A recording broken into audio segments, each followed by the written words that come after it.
What a week it's turning into here as the group stages continue apace at what are known as the men's and women's team world championships here in the wonderful sport of badminton. The BWF Thomas and UBA Cup finals taking place in the east of Denmark here. Denmark, a European powerhouse, of course, in this sport. And this week, this is a powerhouse of a venue as well. The Forum Horsens, with about 30 years of history in it, and big renovation 20 years ago. But now here within what is Denmark's 7th largest city. We are now through here to day 4 here of the group stages. Teams playing again now. Their second matches of 3. Look ahead with the schedule where the last 4 days see knockout competition, quarter semis, and then both Thomas and UBA Cup finals being played this coming Sunday as well.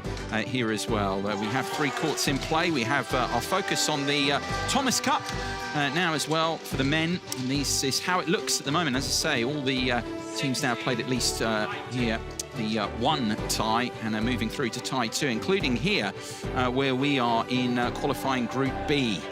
And specifically, Japan, former winners of the BWF Thomas Cup, and taking on here, preparing to take on England. This is where we are. China, the defending champions, through to another victory in qualifying Group A in this first session of play, with a 4-1 victory over the Canadians early on. Chi not playing there, but otherwise comfortable, pretty comfortable for the Chinese there. Later on, Denmark, the host in the UBA Cup, the women's competition, host Ukraine. That is in the evening session of play. Let's focus here now on our second match of session 1. And Japan, that's their roster, a very talented one, mixture of youth and experience, and they're bringing the changes, as we'll confirm for you in the moment as well. That's a big part of things in the group stage, getting all your players, if possible, giving them playing opportunities to get used to the match conditions, and that's what Japan are looking to do here. For England, who pushed Malaysia really hard in their opener here in Group B, lost in a decider. They're back out in action here. A lot of hopes first up, falling on Harry Huang, who played really well. Actually, England in singles playing well, really rising to the challenge, and that's what we love to see in this elite level event, where people can upset the rankings and really play the stage, embrace the stage here. This is the order of play as it's been set. We play all 5 matches here. It's important to the final standings in the group. Japan looking to go on, you feel, in terms of what will be, you feel, the decider for winning the group against Malaysia. England looking to enjoy it here, need to win to keep themselves alive. You see Tanaka against Wang first up, then the doubles changes there, Kumagai and Nishi against Butler and Jones. The middle match, the singles, Koki Watanabe against Cholan Kayan, who had such a good win against Malaysia in the singles. Nomura and Shimogami against Green and Russ. And then rounding things off, the really exciting Yudai Okimoto of Japan takes on Nadim Dalvi of England there to round off, as I say, all the 5 matches to be played. But we're going to start here with singles. First of the 5 encounters here between top 20 star Yushi Tanaka of Japan against and who England will pin their hopes on here. Very good win in his opening match against Justin Ho of Malaysia. Harry Huang, players to be introduced here. First of all, Tanaka, who's in that top position here, and that's very interesting. We'll get into that narrative lines with the Japanese outfit and how they go on. Guy McCreed, delighted to be working first time alongside Ben Beckman here. Ben, good day to you here. Good one for us to work together on, first of all. Yeah. Japan against England. It's going to be a very exciting match. I think, obviously, Japan are going to go into this match as the favourites, but the way that England proved themselves against Malaysia, pushing them all the way, where you probably see it the same way. Let's see if England can do it again. Yeah, they rose to the challenge. I mean, we touched on it before. That's the unique thing about this competition. You're playing week to week, month to month for yourself, but actually these team events, different dynamic. Oh, yeah, 100%. Yeah, usually, obviously, badminton individual sport. But at these occasions, you can come in, have your team behind you, and you're playing for something slightly bigger than yourself. Yeah, Huang, talked about already, rose to that challenge, even if ultimately it was a narrow loss for England. He certainly played his part, and it was a thrilling contest. You commentated that, and we'll get into that in terms of the specific matches, your reflections, and in terms of also comments feeding forward into this one. First meeting between these two. So we have red or black. You choose. Red, black for your side. Red, you want to toss. That side, serve or receive.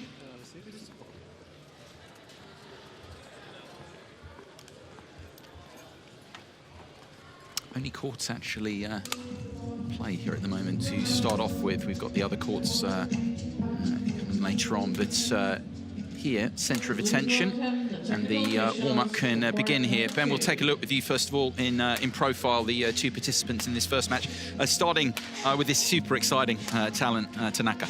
Yeah, usually Tanaka, 26 years old, been deemed a bit of a late bloomer when it comes to Japanese badminton. I can remember seeing him 3 years ago playing a very exciting final in Japan against Aoi Farhan, who we've seen in action a few times. And what really jumped out at me is his speed around the court. Lightning quick, great front court skills. And I always thought that he had opportunities to push on. Took a little while to get there, but I think recently, especially over the last 6 months or so, I think he started to find his feet on the World Tour and getting a little bit more of a consistent level. Yeah, and get into it, but the succession plan, if you like, of Japan as well, is key to that. What of his opponent here? You watched England, you know them very, very well, that first match with Malaysia. He really stepped up, didn't he, Harry? He certainly did. He's always been capable of it. I've spoken to Toby Penty, the coach for England, and he has good hopes for Harry. And Harry's in that kind of position where he's like in the 50 to 60 in the world at the moment, but I think he has the ability to be a player on the very highest stages of the World Tour, top 32. And it's these sort of events against these sort of players where he needs to push. He did it against Malaysia. It'd be interesting to see if he can do it against Tanaka today. Yeah, another test for him against a man who is a top 20 star here. First match of the tie, Fabio Beto of Italy is our umpire for this one, while the service judge is Jakob Sindberg of Denmark there.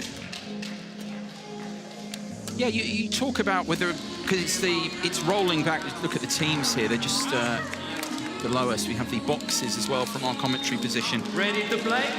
Get into some of what you feel the key elements for Huang here as he looks to step up. You talk about him wanting to go to the top 30. I mean, he's trying to bridge a rankings gap here, but we've seen that done many times before at this competition. Yeah, like I said, I think he certainly has the ability. In terms of what he needs to do today, he needs to really take it to Tanaka, get onto the attack first, and I think he needs to be especially careful about the shot choices that he does around the front of the court, because it's a common skill for most Japanese players to be not just extremely fast around the court, but very good around the net. All three singles players for Japan are exceptional around the front of the court, all in their own way. So as a result, I believe Harry needs to be cautious, I would say, of how he plays around there. He needs to be smart. On my right, Japan, represented by Yushi Tanaka. And on my left, England, represented by Harry Wang. Japan to serve. Level. Play.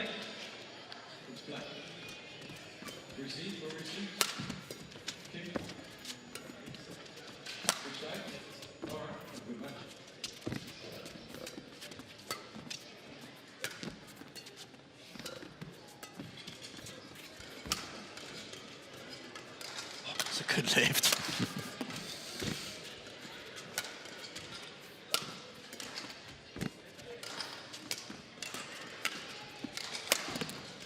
Beautifully done, testing each other out right from the get-go here, qualifying Group B in the BWF Thomas Cup. Japan taking on England here. It's the 5 matches as always, and a good start, that first point from Yeah, that's an absolutely excellent rally to open up this contest. We did see a few examples of that net play I was talking about within it, but Harry dealt with it pretty well in that rally. Yeah, 32-shot rally to begin. Are you sitting comfortably? Oh, yeah, we could be here for a while. Good response there. That actually, I know we're very early stages, Guy, but if there's one other thing, I mentioned Harry's front court. Another area that branches off that is his lifting. When he was playing Justin Ho, occasionally I felt he lifted a little bit too predictably and a little too nice, a little bit like there. Justin wasn't able to deliver enough consistent attack, whereas Tanaka, I think, is just as quick there, but he probably will be a bit more consistent with it. So he needs to be careful of doing that a little too often.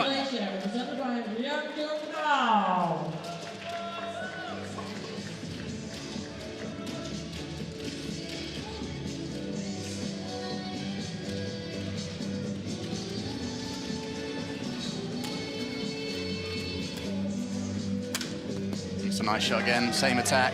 Yep. A little short from Harry that time, but it's that kind of height if he gives Tanaka that much time. He's so fast on his feet, and he's got a good attack.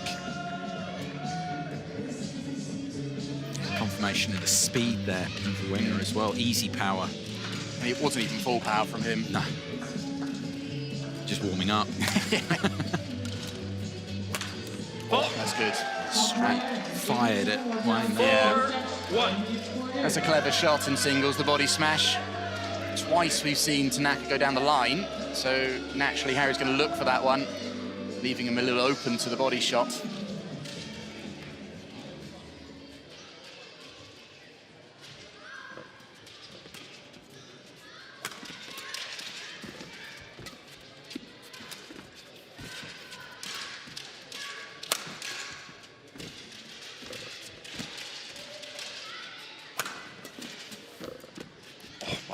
Shot.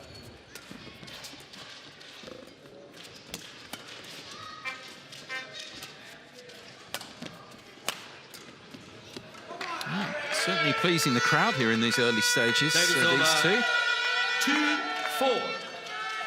This will be a very different match for Harry Wang as opposed to his match against Justin Ho already. The one thing I kept saying about Justin Ho is that he was just hitting hard smashes in his overhead. We've already seen in that rally, clears, drops, smashes, slices. The variety is all over the place.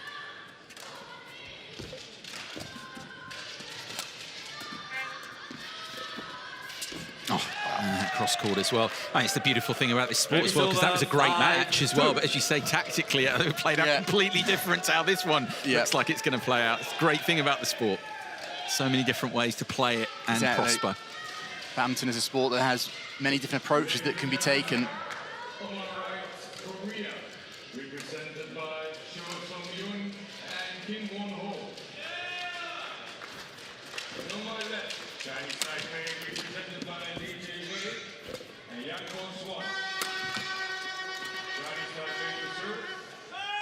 That is long.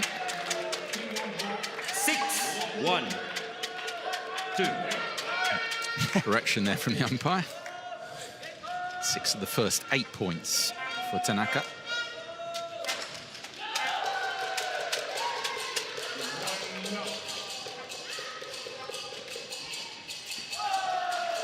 Seven, 2. No. Bit of a nervous-looking start for Harry Wang here. And the contrast, I think Tanaka's looking like so confident. And that's another difference between himself and Justin Ho. Justin Ho had a nerve-riddled performance, whereas Tanaka's looking, for someone who's in his Thomas Cup debut as well, he's looking very good. Yeah, I mean, you talked about it elsewhere and everything. I mean, this wider, we'll kind of come back to it through the tie, but with Japan, how they move on as a badminton powerhouse and where you see him. And it's funny how a player approaches a match like this. I guess the coaches can learn a lot, not just win or loss, but how you take it on. I mean, how good was that? Well, with time again, though, some time, but delivering. 9-2. You know, in the sense that, as you say, Kodai listed here, but they are looking. They're looking forward as well, and they're pinning a lot of hopes, I think, on this guy. Yeah, I think so. I think he's done a good job in terms of getting ahead of Koki Watanabe in the world rankings. They're very close at the moment, but Koki's a bit more established.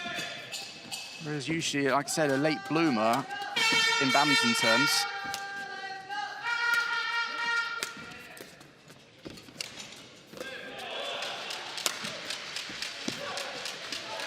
But having said that, he did win the Japanese National Championships in 2021, 5 years ago. So I think in terms of his ability, it's been there for a while. It's only now that he's starting to realise it on the world scene.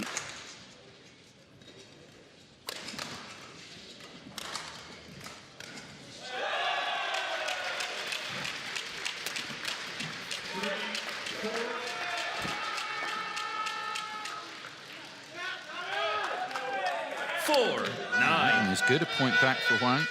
Yeah, people develop at different rates. I mean, in life, it's not just in this sport as well. Because as you say, winning those nationals in 5 years, now this is his time now. Yeah, it is, yeah. Sometimes it just takes players a little longer. We see it a number of times. There's actually a doubles pair that we're playing later that are 28, and their stories into the scene of badminton to this level have taken divergent paths, and they're also only really been on the World Tour for about a year or two. And so, of course, everyone develops at the different rates.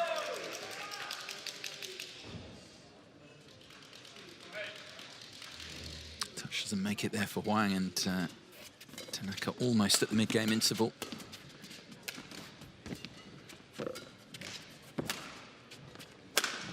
That's 11-4, interval. It's a clinical finish there into the mid-game interval for the Japanese. 7-point lead here, taking charge, as you would expect, really, the higher-ranked player, and showing it there in those first 15 points. Yeah, he's doing a good job of keeping enough variation in his overhead to keep that attack as a really good option. He's opening up the court really well. When you're attacking, just play with 80% pace down and then play to rally on a little bit. Yeah, don't worry about trying to, when you get the chances to attack, think you've got to go all in to win. Yeah, just enough to then keep it going. Bit longer than your pushes, nothing too soft where you can just dictate. Okay, yeah, come on.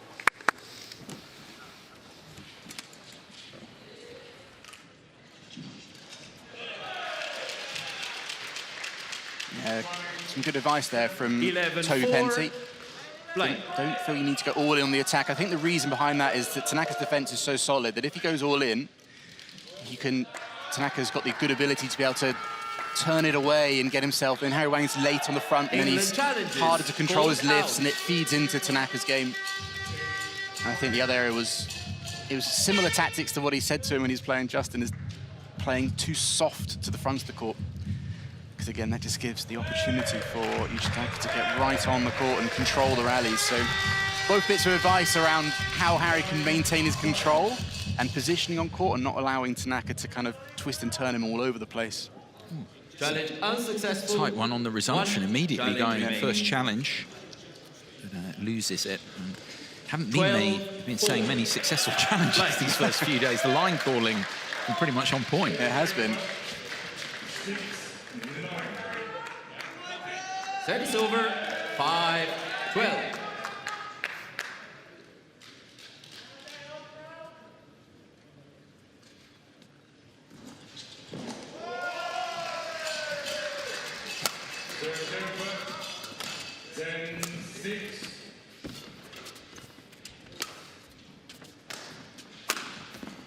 That was just wide. Japan challenges, called out.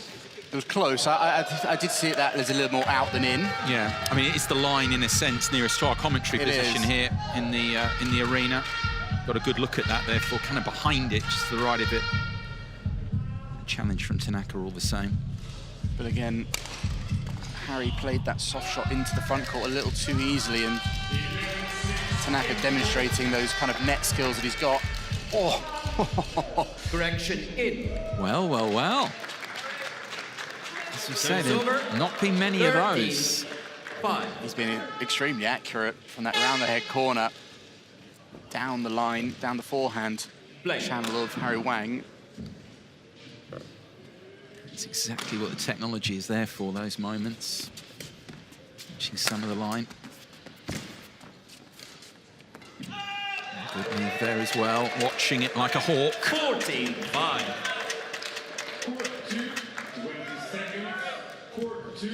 Yeah, I think the point you're making with Pinsu is saying it's developing on how you set the match up really in the front court, but just adding another layer to it. And this is, I guess, the problem for the Englishman is that at this level you're trying to raise and keep your level there as well. Keep doing those. That's the thing, not 1 or 2 points, but yeah, it's all well and good being able to kind of hold your own with a player at this level for 5-6 rallies. You've got to do it for the entirety of the match consistently.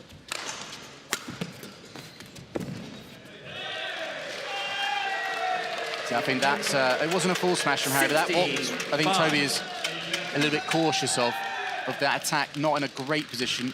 the defensive abilities to turn him, and then he's late, and it's really difficult to control.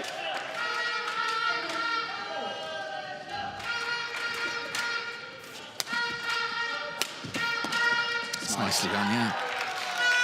Service over 6. That time in 16. better balance. It was the same sort of shots. Again, not full power, the 80% that Toby Penty was talking about, but it had the accuracy. And then even if that had come back, Harry's on the front court. He can then maintain control in the rally.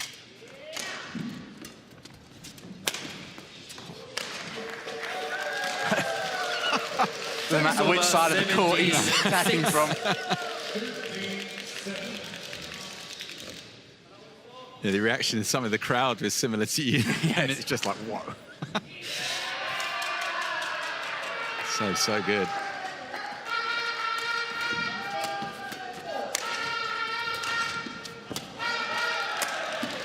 And again, Superb. it's just in his comfort zone. Talk about Huang having to play up consistently. Tanaka, on the other hand, it just... It's the fact that he's playing really nice tight shots, but then occasionally he's turning Harry into the rear corners. It's just, wow, everything's going right for him right now. There's nothing Harry can do that's hurting Yushi Tanaka. 2 points from taking the opening game of this one.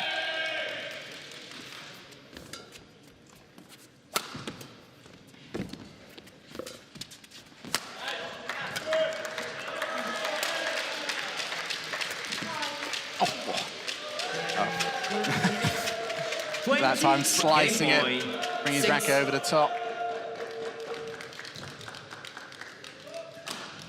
Breaking Huang down here. 14 game points.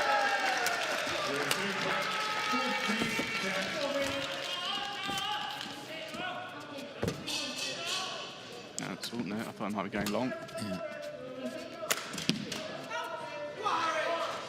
First time in this entire game that Tanaka's been a bit ambitious. 20. And I guess if you're 26 up, you can afford to be.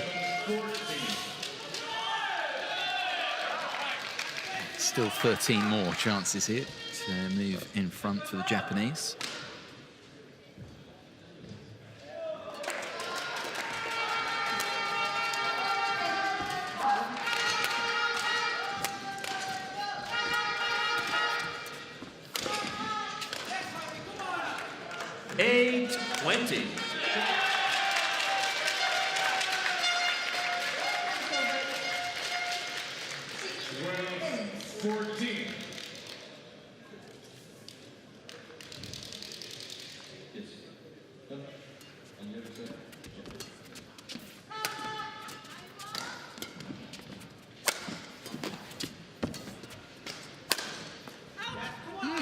Just missed a couple now, isn't he? 9-20. Looks a little bit frustrated there. 3 chances have gone. For Tanaka, of course, it's a huge lead. It is, yeah. But I guess from Huang's point of view here, just these few points moving into the a second slight useful. belief. The only thing is he's not winning them through doing anything good. Yeah. It's from errors.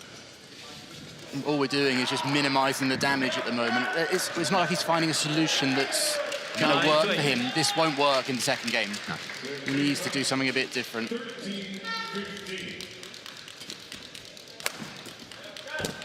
That's good. That is something he could do. 10-20. Take a new one. Looks okay. You just say, Ben, that's the first one where he's actually, he's won the point of the 4 so far, gets him to double figures. Yeah, and it was a good controlled attack come in and good follow-up, but a good bit of variation. Again, something that I felt he did pretty well when he played against Justin Hope was his front court in the attacking situation.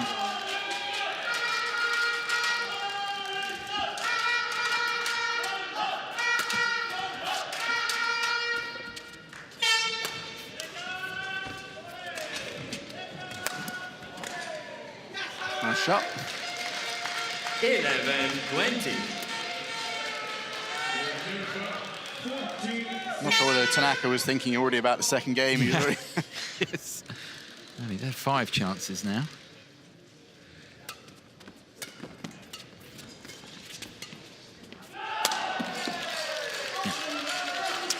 We Game. we go then. That does seal it. The 6th game point is the one for Yushi Tanaka. First game won by Japan, 21-11. Japan moving clear here in this first match of the tie over England, thanks to this finish.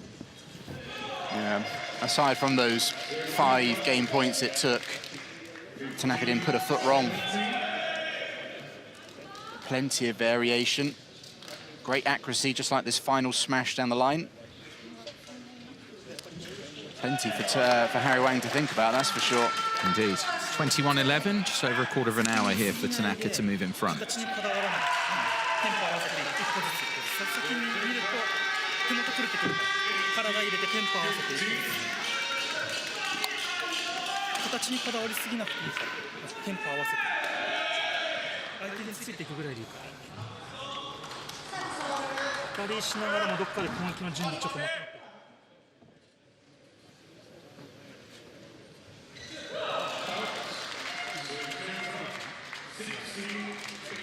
Either go down the lines, but then you can hold, but it's got to have something. I feel like I need to like slow it down a bit. Yeah. Because then so I'm not just hitting like that. When I'm pushing middle, like I'd rather him like play a spin, like more like that, than like me like play harder like him. Yeah, but then if you're going to do that as well, then you've got to be more competitive around the net.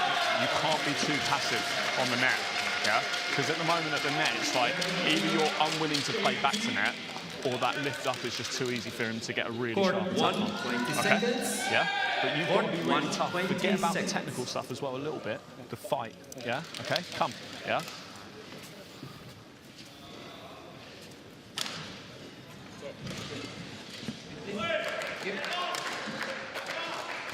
Second game, level.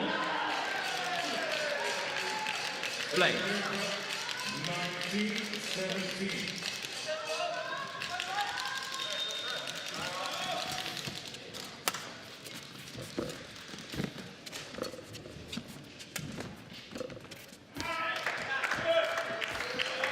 That's good rally. Well done. I mean, beginning this, Ben, we were just hearing from Toby Penty, they're kind of basically, as you set up the match, following through on that, but now we've seen, to be fair, Harry was also saying, actually acknowledging that, about how he approaches the short, you know, the net game. Yeah, he felt how he should if he's a bit late in the rear court to play slower. He'd rather have Tanaka play the spin shot than him being able to be turned and twisted around the front of the court. And Toby agreed with him, but said that if you're going to do that, you need to be able to take on the net. You can't be afraid of it. And to be fair to Harry, in the first point, a little more intensity, and Tanaka spun back and he killed it off. It was a much better play. I think Toby's words are, you need more fight. And I would 100% agree.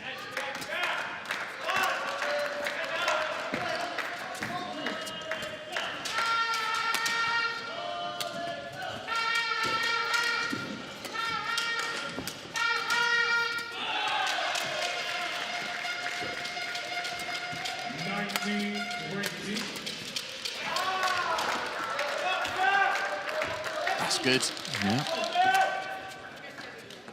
That's unfortunate. It's a good rally from both men. Definitely these first few points a little bit more from one. Yeah, just a little more intensity, a little more proactivity, a bit more speed in his feet, a bit more willingness. In the first game, he was kind of going all one speed and allowing Tanaka to completely dictate the pace and the play. It is difficult if you want to, you know you need to put a bit more effort in, go a little bit faster. If you do that, sometimes it's quite easy to play tactically poorly. You end up kind of rushing things. 1, 2. So it's going to be quite interesting to see how Harry can balance that. At the moment, he's doing a fine job, but we're still early stages.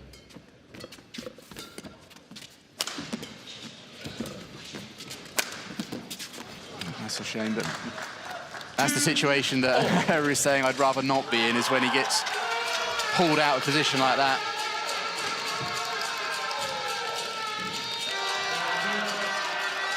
Thank you.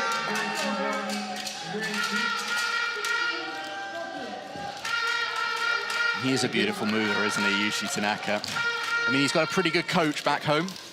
He's at his club NTT East. It's Ken Tomomoto, one of the coaches. So I think if anyone would pick a coach for your men's singles, he'd be pretty high up there. They're blessed with options, I mean, all around the Japanese. And to be fair, the coach who sat on the bench here, Sho Sasaki, also him on the left there, a former Japanese #1. A very good player, also very good around the net.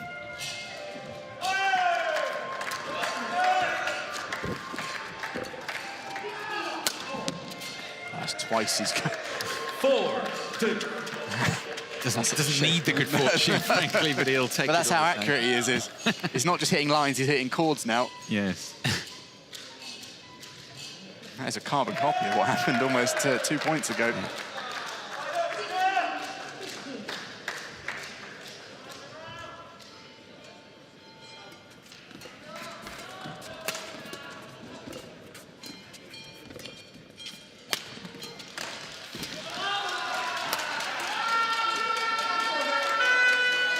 What you were saying about Japan and everything, I mean, you can't completely, I mean, players have got their own individual qualities, but for you, you know, in terms of what you know about the Japanese, and always we think about them around the net, great footwork, resilience, very, very hard to hit through, defense.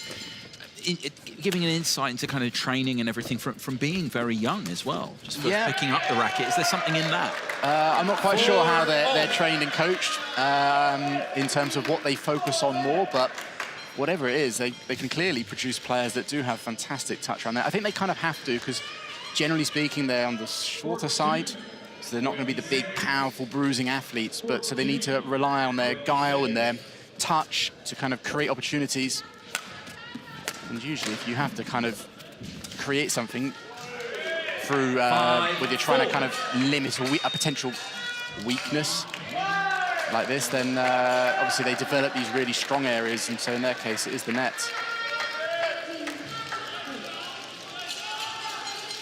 This is out there, Tanaka. He's just getting a little bit more resistance here early in this second game from Huang.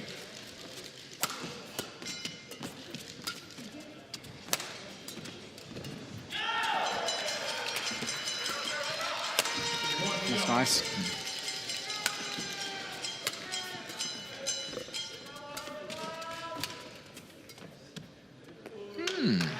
Good.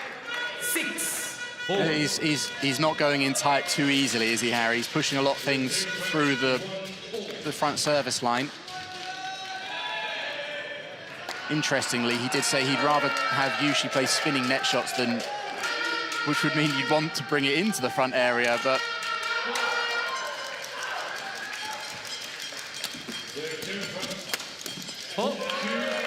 it's a good play. 7-4. Yeah, coming into things more here now, the Englishmen. So they saved those few game points at the end. It was set, really, the way Tanaka played that first. This second game is following a different path. Oh, that's what he was doing time and again in the opener, Tanaka. Service over. 5-7. That clear was a little too slow and telegraphed. Look where Tanaka's taken that. That's a bit short as well from Harry Wang. On the line as well, please, on the line as well. Thank you.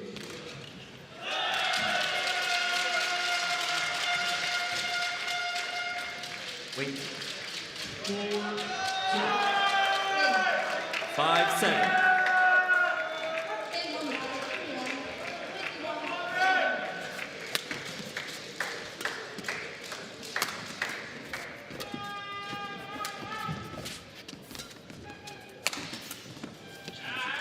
Nice.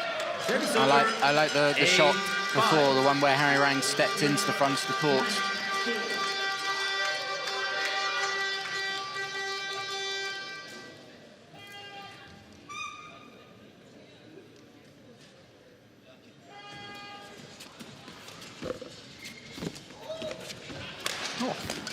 Play.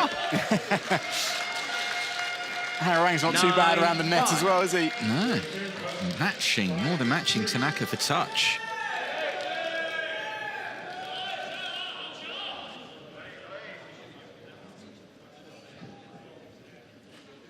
Eight of 4 now. 6-3.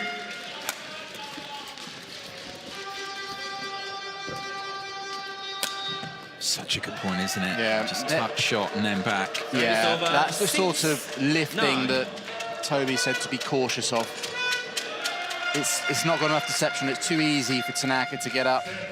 And if you give him that much time, the way that he's been so accurate with his play today, you're gonna come off second best most of the time. There's another one. Again. Yeah, he knows that. He knows that's a really poor return of serve. 7-9. This is the big issue we've talked about already, is maintaining the level. It's been very good to 9-5, those last couple of points. Yeah, Quick towel only. he's played some really good stuff for the majority of the second game, but those last two lifts a little sloppy. There was a clear earlier to the same corner, the round the head corner, a little bit too slow. 7-9, play.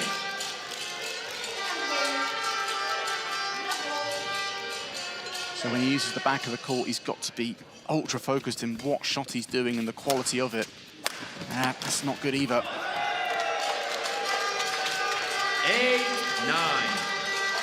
I mean, I understand why he tried to go cross, because he didn't want to hit to that round the head corner again, but from behind him there, it's almost impossible to get a good shot from.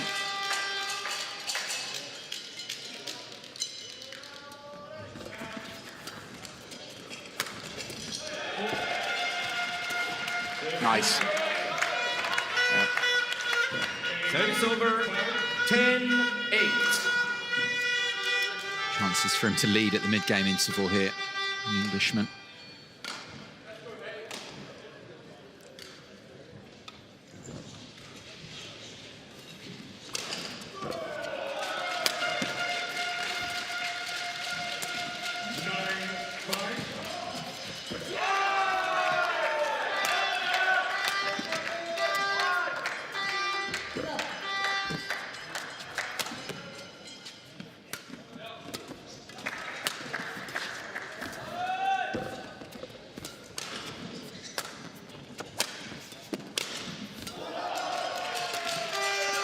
Nice, nicely done there.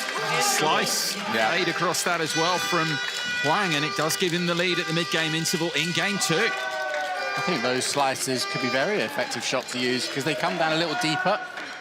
So it pushes you straight from the net, but also get it down so steep. And it's a shot that you can hit a little bit faster, a little sharper.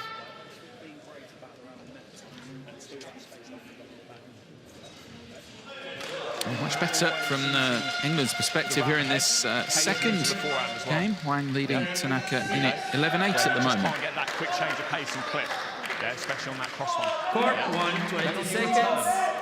Court Only 1, go all in 20 if you feel seconds. you played really tight. Yeah, don't need to over gamble on that first bit and give them the chance to counter. Coaches, please Okay, take your you're chairs. doing good. Tough now, yeah. Okay. Players back on court.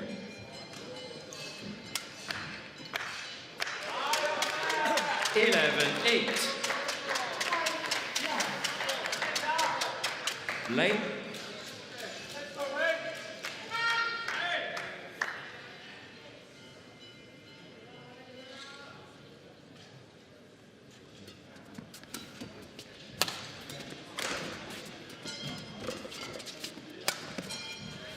Court 2, 20 seconds. No, I didn't see that deception from Service over. Tanaka. 9-11.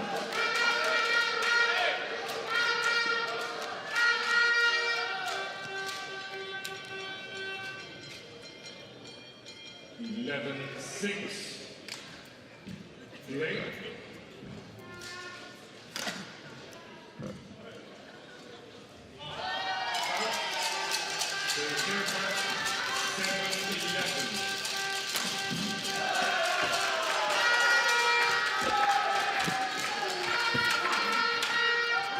No, he gets that just right. A couple of high-quality points to begin on the resumption from Tanaka. Again, Harry lost both those points, but I like what he's trying to do, just the quality. When you play back to that, and it needs to be perfect. If it's slightly loose, Tanaka can counter it.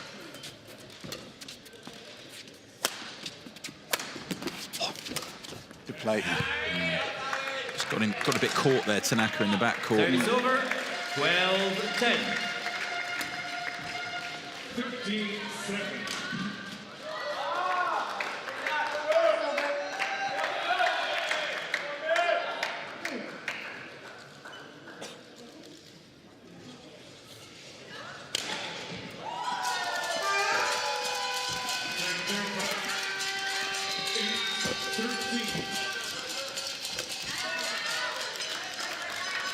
Service over 11. We spoke about the battle around the net before this match got underway. Yeah. It's really heating up there now. As soon as either player is a little bit hesitant, especially if it's Harry Wang, it doesn't go too well for them.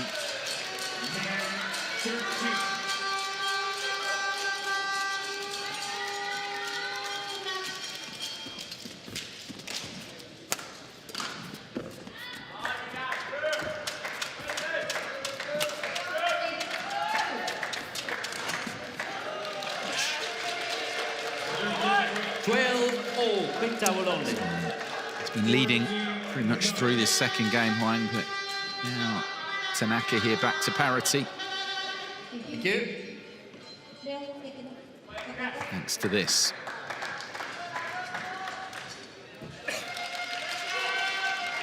Very long. Slightly snatched of that shot, did Harry. Beyond that Horsens side. Yes. As well.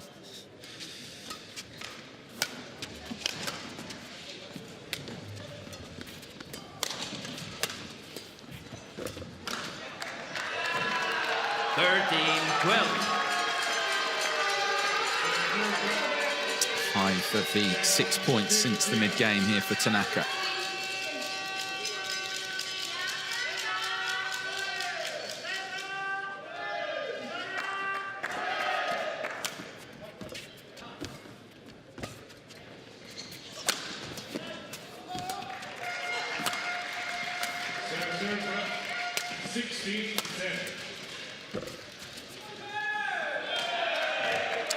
England challenges. Closer, called long all the same. Yeah, I think it was just long. First challenge of this second game, made by Huang.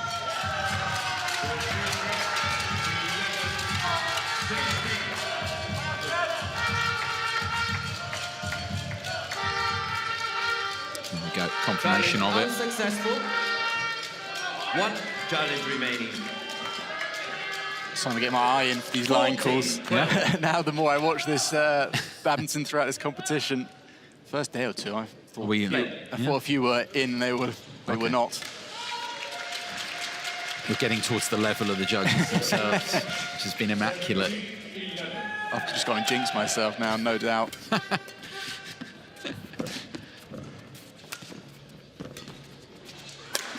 There's that, good put away from Yusha Tanaka, but 15-12. I think what you said, Guy, something we spoke about is being able to do the right things but consistently rally after rally. That's the difference between, it's not the only difference, but it's one of the main ones between these two players.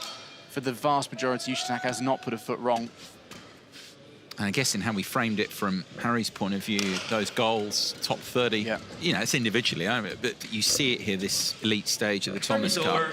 I guess for you, if you're looking at him and everything, that's what he's got to look to do more, because this is the sort of player he's up against here. If he's going to go up the rankings, he's got to try and find a way to be. Yusha Tanaka is that player at the, he's obviously beaten some of the best in the world, but he's at that ranking level where Harry needs to be aiming for the sort of players that he needs to get victories over.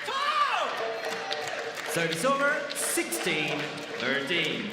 He's certainly got all the skills and the capability.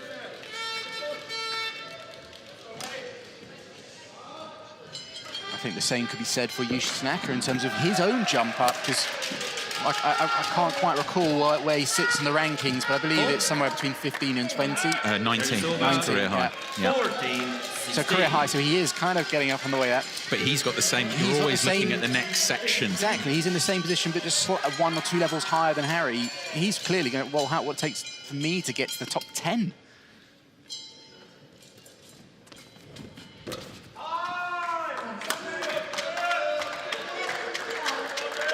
Service over, 17-14.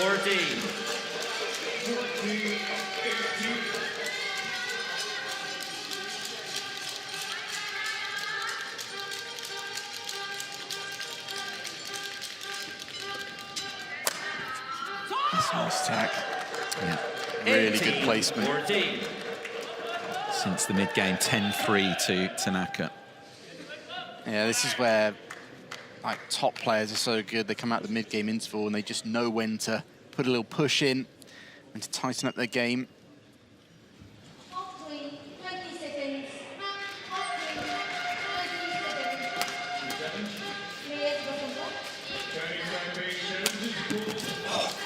defense, though. Could get. Oh, he's on the run around. Oh, yes. The showman. 19-14. That's, yeah, that's fantastic. It'd be so easy for him to hit another hard smash. Harry, it's okay? Can you check? That one there Thank you. completely caught Harry Wang. And then this final drop shot. Back on court. Here. Yeah, I think in Harry, to be fair to Harry, 90% of the time a player will probably, if not 99%, probably hit that one hard. So hanging back is the smart thing to do.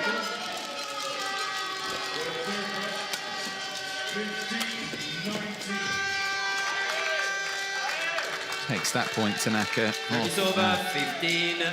But the Englishman here in deep trouble, of course, in the scoreline. 2 points from defeat. They'll be turning their attentions, of course, the England team to the matches here to come. And shortly, they should be going one up in this tie. Looks of it. Tanaka, as we say, coming in for Kodai as well, doing a very good job. First and foremost, first point of the tie, any tie, setting the tone, and the way you've done it, he's done that very well so far.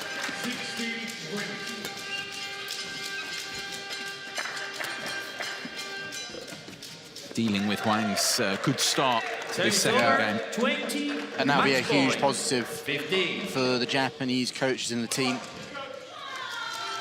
The kind of performance that Yushi Tanaka has put in, how he dealt with the second set and the situation that arose. 5 match points here. He's looked cool as you like. Oh. Service over, 16-20. Yeah, a lot of pressure around that. Of course, you know, the nation that he represents as well, and their hopes, Tanaka, but showing that maturity. Dealing with it all. Second match point. And that'll do it. It's pretty fitting that it was one of those lifts around the head that Tanaka put away beautifully. Indeed. So he gives Japan the advantage here in that first position in the tie, the top 20 star, Yushi Tanaka, and he showed it there. Harry Huang of England had his moment early in that second game, but couldn't maintain it. And England, as a result, fall one down here in this Group B tie in the Thomas Cup. He's pleased with himself, as he should be, Tanaka, after giving Japan the first point of the tie. Good win that, especially how he turned around game 2 after Huang played nicely. And as they leave the court here, look back at how it was finished off, and as you say, it was fitting, really. Yeah, it was such a telling shot in the matchup. I think you could have a 3 or 4 minute highlight reel of just Yushi Tanaka hitting that round the head corner. He did it so many times, so beautifully. Predominantly straight, but a number of cross-court ones as well. Brilliant stuff. Yeah, he is a star, and you know, we'll keep returning to that, how Japan are moving forward with their eye on the future, but also their eye on this BWF Thomas Cup as well. You know, all eyes on them and all angles covered, and such professionals. I think they're a team that are being a little bit overlooked because they're kind of going for a small rebuilding. Their team has got some debutants in it. And I think they've got one of the most underrated singles lineups at this Thomas Cup. Tanaka then beating Huang, 21-11, 21-16 to give Japan the first point of this Group B qualifying tie at the BWF Thomas Cup. 40 minutes for him to win that one. Next up, we're going to the doubles. First of the doubles, Japan bringing the changes here. Kumagai and Nishi taking on the English pair of Butler and Jones, and that's coming next here in Horsens.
The cultural scene in Horsens, indeed, in Denmark is a rich one. I really enjoy these. Smørrebrød as well here. Rye, dark rye bread, so Moorish. And with these toppings as well, shrimp, mayonnaise, all those microgreens. It's delicious. Is it lunchtime?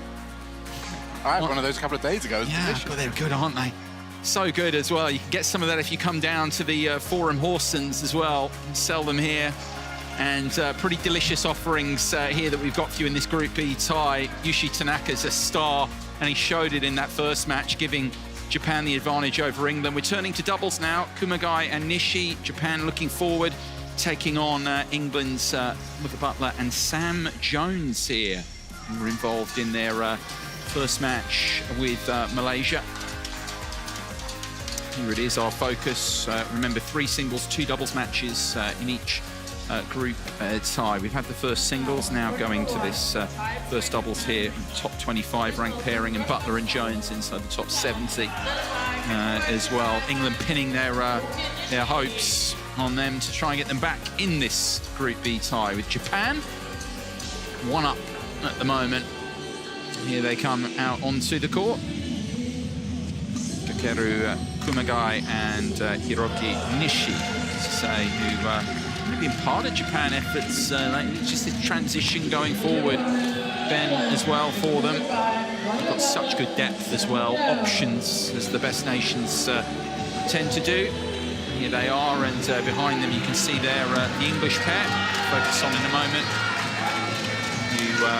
Played nicely, didn't they? I mean, they lost, but a very, very tough one for the first match in the Thomas Cup against Cheer and So. Yeah, that's not an easy Thomas Cup debut, I can tell you that, but they did perform admirably, you're correct. Had a very good match. There was a few areas where I felt they challenged the Malaysians pretty well, one being the service situation. So I'm quite keen to see if they can do that against Kumagai and Nishi in this match. Pairs out then, we'll have to join in now for the spin of the coin.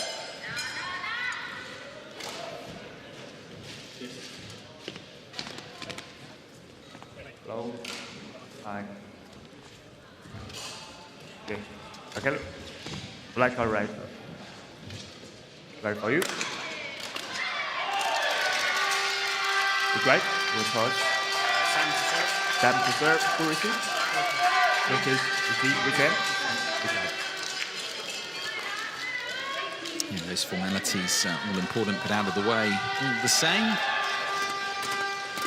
The warm-up can begin here. Match 2 of 5 in this tie. Still Guy McCree and Ben Beckman taking you through the action here at the Forum Horsens. We'll have a look at these pairings now. Starting with the Japanese, we said ringing the changes. One involved against Finland, but the strength in depth. Yeah, Ben, these two more stars. Yeah, they're a relatively new pair. There's a couple of pairs floating around for Japan that are all around a similar level. But this one's particularly exciting at 24 and 23 years old. This is their Thomas Cup debut, but a bit like Yushi Tanaka we just saw, did participate in the Asia Men's Team Championships in China earlier this year, where Japan actually won the gold, and this pair picked up a couple of huge wins, none more so than in the final, beating He Ji-ting and Reng Sheng-yu. I have to have a small caveat that they were just coming back, yeah. But still an absolutely brilliant win, and they also beat Ardianto and Karnando, a scratch pair made up of 2 players that have contested and won All England finals. So that kind of shows the caliber that they've got. Yeah, and their opponents here, you know, well, in terms of the team, Oliver Butler, first of all, alongside Sam Jones. Butler, 21 years of age now. I mentioned that this career high. They're also at as well, like their opponents are 66. What did you make of them just developing on that point? That very, I know you talked about it already, but that match with Chia and So that you commentated on. I already said that I thought they were really good in the service situation. Very organised, disciplined. But what I also liked about them was that they had no fear. They were up against former world champions, world number 2s, 2-time Olympic bronze medalists. You know, Aaron Chan-So-Yik's list of accolades is very long. Yet the pair from England came out almost in a way going, we believe we can win. They probably didn't, but they didn't show that. They came out with no fear. They took it to their opponents, didn't give them too much respect. It was just a really good performance. The kind of thing you want to see from a new young pair when they're playing for the first time on such a big stage like this. Yeah. Su Xiaofeng of China coming in actually as umpire there, a change in the umpiring from the scheduled list. No change in the service judge there. He umpired the first match, and now in the service judge position, Fabio Betto of Italy. Teams still in position, of course, their respective enclosures. Boxes here in the arena. An arena it is as well. And an interesting thing for the Japanese pair is actually, as a pair, they actually are Japan's highest ranked pair at this event, because it was supposed to be Takura Hoki and Yugo Kobayashi, but Yugo Kobayashi, unfortunately, is not fully fit and wasn't able to travel here. He's got a pretty good replacement in Midori Kao, who's a very good player, but in terms of actually pairings and rankings, Nishi and Hamagai are the highest ranked pair. So taking responsibility, they did do that brilliantly in China earlier this year. I watched some of their matches there. They were really good. Obviously, this is a whole different beast. And Nishi. England to serve. Daniel Jones to Hiroki Nishi. Lamo. Play.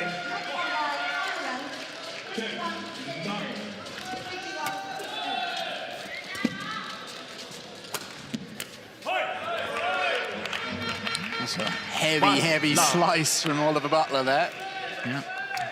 You're going to see them playing all sorts of crazy and wild shots. They were pretty entertaining to watch. There we go. That's exactly. I'm so glad that they're able to do that literally on the first serve they've got. Back up your point. Yeah. Yeah, I don't like the expression free hit, because this is such an elite level event. You want to perform, but it's actually how you go about performing. You've mentioned this already, and what they did against, I'd say, similar things here. I mean, they're playing a pair aren't obviously as storied as the ones they played first up in cheer and so, but similar narrative as well here about enjoying themselves and bringing it, believing. Service over. 1, 2. And as you say, they're not going to do that. You think you've seen that first up, Butler and Jones, but you know, if you just come along and just play passively against this. No, you've got to go out. You've got to go out. Enjoy it, yes, but you've got to put your best foot forward. Service over. Yeah, there's a good energy about them. I mean, it's just the first few points, but about that enjoying themselves, but also just looking to get after their opponents wherever possible. There's an air of confidence about them that I like. 4, 1.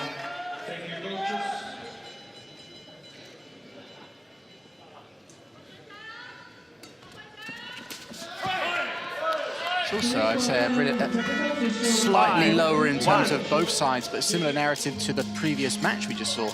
We've got Kumagai and Nishi just starting to kind of play on the World Tour. They're looking to go up to the next level. And we've got Butler and Jones, who won the Swedish Open, the International Challenge tournament. So they're at a lower level, but they're probably going to be quite keen, especially having an experience like this, to push up to the next level with them, which will probably be to try to meet their opponent. So can they show the kind of things that they can actually make that step forward? Well, what about the start here? Gives the Japanese pair a bit of food for thought. Long way to go, but 7 of the first 8 against them. It's been the service situation has been phenomenal for the English pair. There's another example, good serve. A loose, sloppy return, but it was a fantastic serve from Oliver Butler. I wasn't expecting this start. No. Yeah, I mean, Kumagai there just takes care of business, but he gave a little look there, a bit of a quizzical look at the previous point. I think backing up your point, it's just, what's happening here? He reflected how he finished that next point, the Japanese. Fortune there for the English. Service over. 9. Not much fortune needed otherwise. I mean, this start, you highlighted it, what they needed to do, Ben, and they are doing it right now. They are indeed.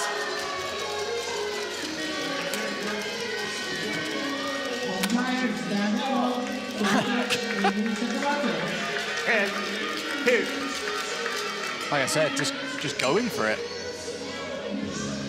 I think he must have got a lot of confidence from that match against Aaron Chine-Souyik.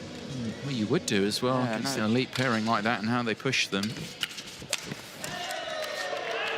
Also proving their selection for this match, because England also have Robin Harper and Harry Wakefield, who are on the next level, probably below these two. They've just won their first international tournament in Malta recently. They'd be obviously very keen to try and get a run out of this event. Start a match, I mean, it's one of the better ones that we've seen in these first 4 days. Razor sharp, Butler and Jones, as they open up an 8-point lead over the Japanese duo here, Nagai and Nishi. I wonder what they're going to be saying here, down 11-3 in 4 minutes.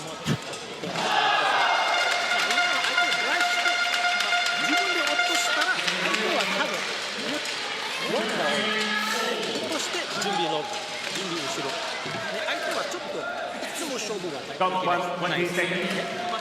Got 20 seconds. Thank you, coach.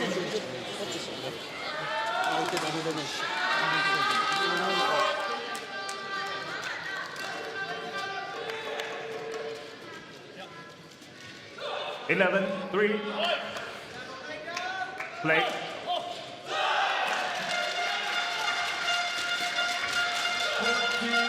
That's also landed in. 12-3. Long way to go on it, but from their perspective, the English perspective, but barely have done anything wrong so far. Service over. They've just served very well. That's a serve situation. We haven't really had many rallies go outside of that. Maybe that's a big conversation that the Japanese coaches were having. It seemed, I don't understand, obviously, Japanese, but just from body language and just from the hand gestures.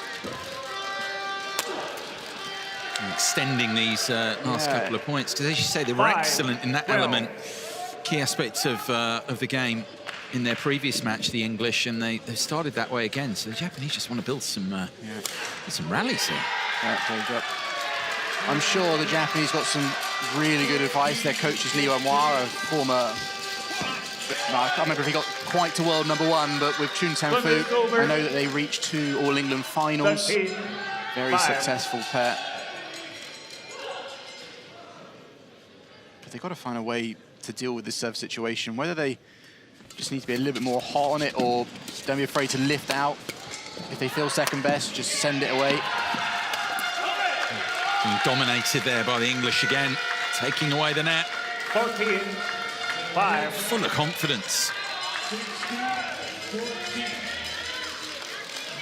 There was one thing I said about the English pair, was their attack wasn't quite as strong as the other elements. But then again, they were up against Aaron Chine-Souyik, whose defense is one of the best in the world. I think they're getting a little more success. There's going to be more opportunities to earn the attack and to win from the attack against this Japanese pair. Their defense is not quite as strong as Aaron, so...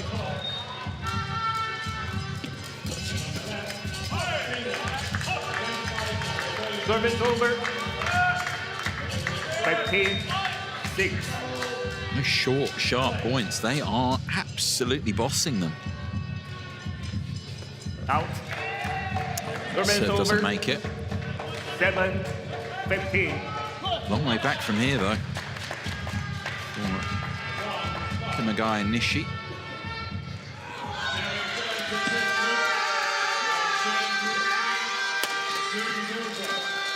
Oh, yeah. Creativity on free flow. Service over. I told you we'd see, 16. I wouldn't call them wild shots, but plenty of variety. They're not afraid to try things. And I see both of them like that, and I think the fact that they got a good understanding of each other, they know, right there, you saw Samuel looking to come out on his forehand, knowing that Oliver was going to play that cross-court shot. 17-7.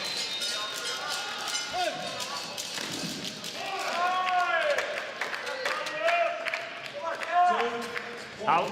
Now, second time. Service over. 8. Not making that service line. You can see what they're trying to do, trying to keep it tight, but not making that line, the English.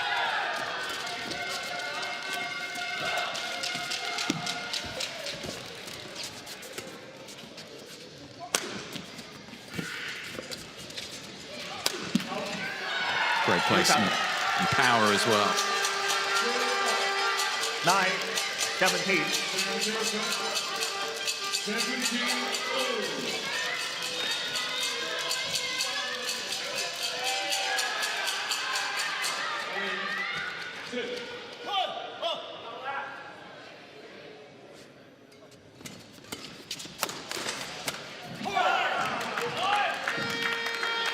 Service over.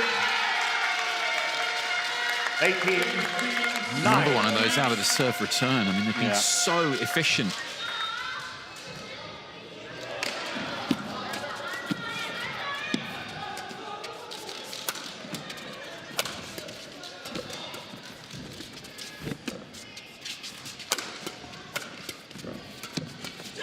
Good play.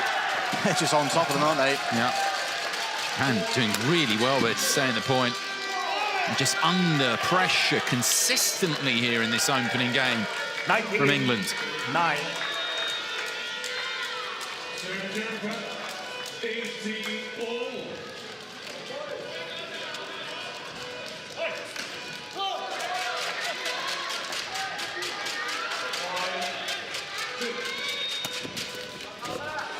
Well, that's just wide, I think.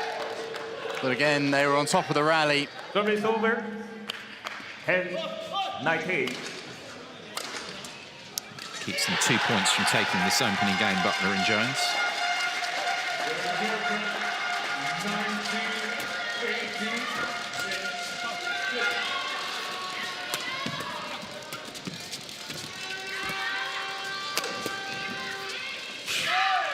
Very nice. Destruction there again. It's just the conviction of Service them. over. They're on top. 20. Because they're winning the Game service point. situation, 10. they're getting those quick points. But then if the rally extends, they're always starting that long rally from a more of an attacking situation. And the phrase always is, if you attack more, you win more. And that's proving correct here. 10 game points. Japanese a little rattled there in how they finished the game. First And game they've won by England. got a lot to do 21, here, you feel, 10. with what Butler and Jones have done there for England. That was a commanding opening game there from the English duo. How it finished. Nugai and Nishi, bundles of ability, and they've got an issue here, how to turn this round with that performance level. Yeah, and right now they've shown no signs of any sort of solution. Even after the mid-game interval, I thought we might see something a bit different, but no, kind of the same things happened. Okay? Keep the high speed. Okay, the same thing. Okay? No need think of real talk. 21-10, 11 minutes. We can attack, then everything will be fine. Okay? But remember, don't block early. Like just now, actually very good. You see, every shot I will go. We go flat, block, flat, block. Huh? Don't block early. If you block early, they come out. Okay? So tap, block, tap, block. Okay? Our flat game should be always tung, tung, tung, tung, tung, tung. A bit cross. Okay? A lot of gap when they split, we can go through the middle a lot. Yes. Actually, after the first one, from one step forward. Okay, tap. Remember? Keep your right hand, left hand. Okay. Once hard one, then speed. Hard one, speed. After pressure, continue. Okay? Yeah. Huh? Come on, you do.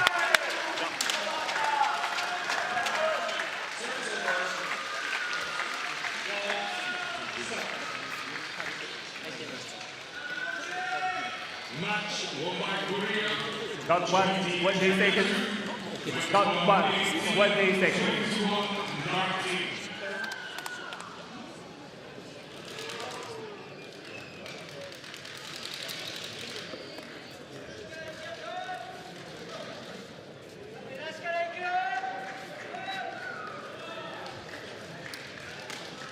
Second game. Level. Play. I think one thing that's quite interesting is that I almost get the sense that the English coach, Tan Kiang Meng, was telling the English to play fast and flat, so fast, then go soft.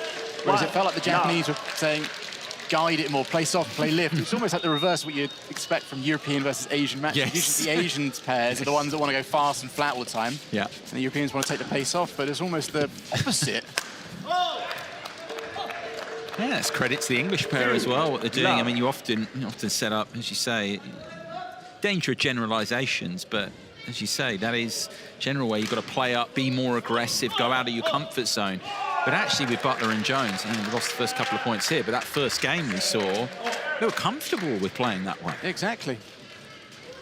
Very high level, yeah. Also comfortable doing it. They found themselves being able to do it above the tape far more often, which obviously does make life a little easier. I think if the Japanese can get the English to play below the tape, they might not want to play that game as often, but they can serve and do the same sort of things they've been doing.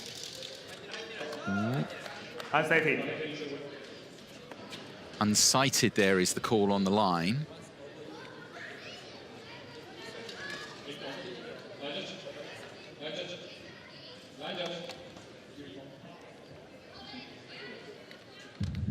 Yeah, eventually we are going to get a challenge here to that with the line judge being unsighted. No call there. Out. There we go. That's again why the tech is there. 2-0. So originally there was no call there, but the yes. English there eventually getting the point because it was wide, as you could see in the review. Oh, good. A slightly loose serve from Oliver Butler, but Kekkeru there was absolutely lightning onto it. 3-2. Again, it's a bit of a copy to the first one, but the team just switched, as in a little bit more intensity for the first few points from the Japanese, a bit like Harry tries to do in his singles. Service over. But there's got to be a big effort to, in the first 4 to 6 shots of every rally for the Japanese.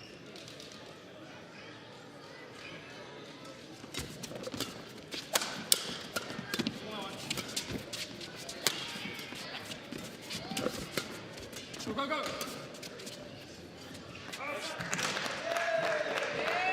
Service over. 4-3. They are.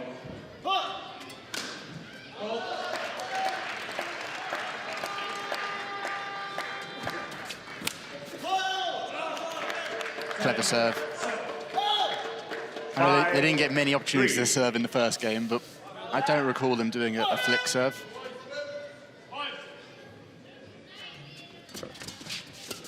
That's much better service situation from the Japanese. Yeah, gets them into the rally now to try and dominate. It's a switched around at the moment, isn't it? 6-3.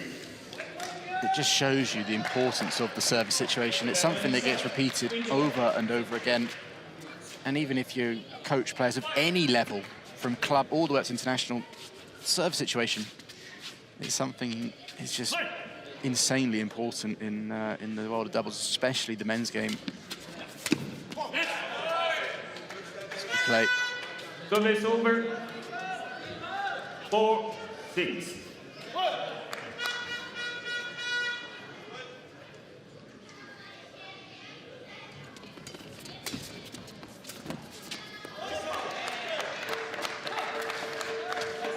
Service over. 7-4. Placement and weight from that really good. There is just signs now of a turnaround. And that big debrief after the first game, we weren't able to translate it, understand it, but as you said, big discussions in the Japanese camp, and now starting to move clear in the second game. And clearly the change of ends discussion was hugely centered around the first shot, the first 4 shots, the service situation. Wow. Yeah, very well done from Jones at the end there, commanding. That's how they were playing in the first game. 5-8. When they actually had to go into an extended rally, because as you said, all the points were over before the Japanese knew it. 13-7.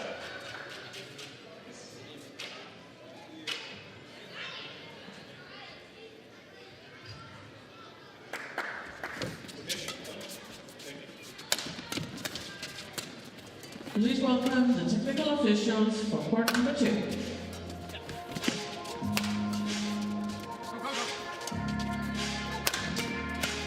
Yeah, good pounce from Nishi again. Service over. 9-5.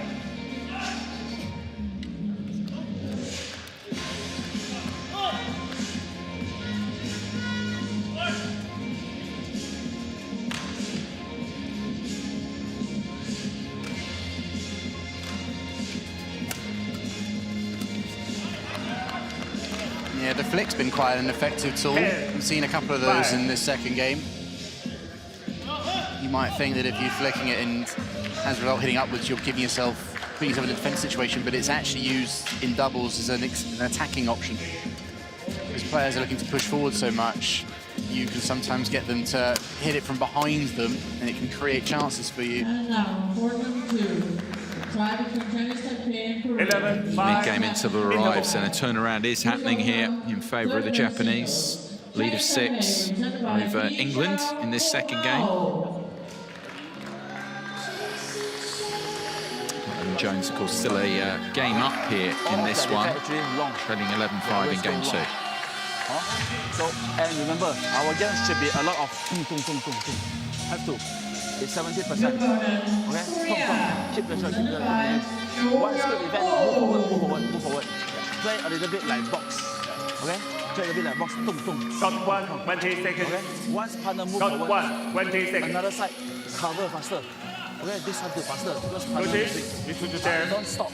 Just now actually got a few shots we keep. Player back on court. Butler. Coach, thank you. Tak Yan-Meng using all his time plus an extra 10-15 seconds. It's obviously didn't want to leave. 11, Bonus time. 5. Play. It was similar advice, isn't it, to try and still engage the fast stuff, don't play too much soft, but one other extra he said right at the end was if your partner moves forward, you need to cover the space he's left a little quicker. Service over. Being a little more alert 6, 11. in doubles, just as important as moving when you're active in the rally, you're the one hitting the shot. Person off the shuttle cannot fall asleep or be any slower, because opportunities and gaps close down so fast at this level. Yeah, it's nicely done from Jones. Initially, a couple of times particularly was impressive in that respect. Yes. We're talking about what we've been seeing recently. Yeah. As soon as they realise what shot their partner's going for, they're shifting over, making tactical calculations in their head at lightning speed.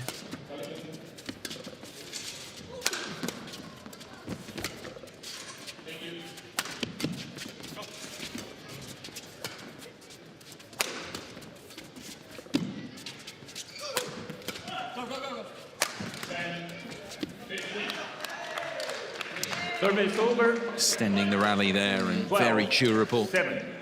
Bring out the errors. Notice.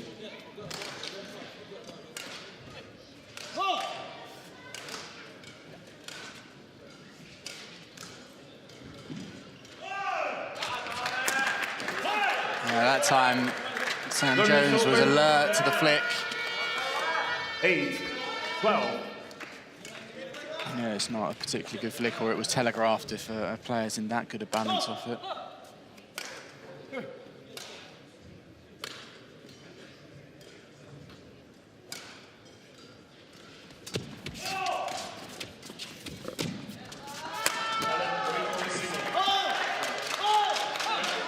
Service over. 13, 8.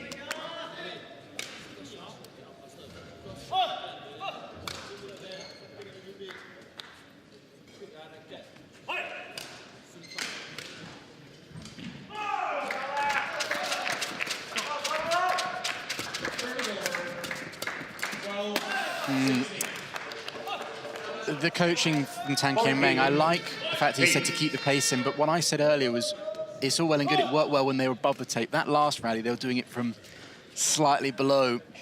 Then it's not such a good option. Then take the pace out, I would suggest.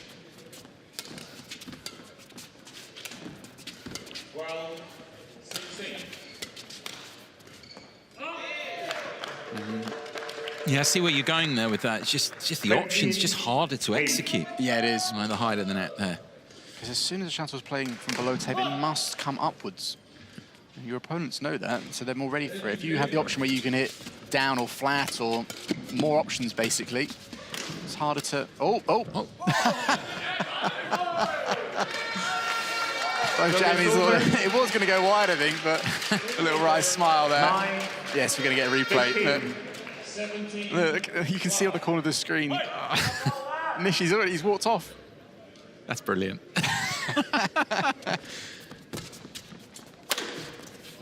And that's emphatic. Service over. 16-9. In general, I think the serve situation is a bit more neutral now. I wouldn't say the Japanese suddenly are winning it. It's just not as in favour for the English. And as a result, the Japanese are getting onto the attack just that little bit more. Oh, wow.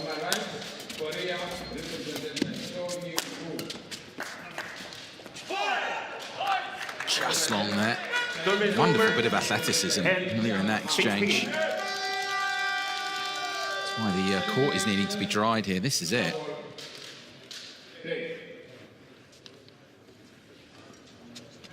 Thank you. On board. I think learning how to dive safely is something that actually gets taught to junior players.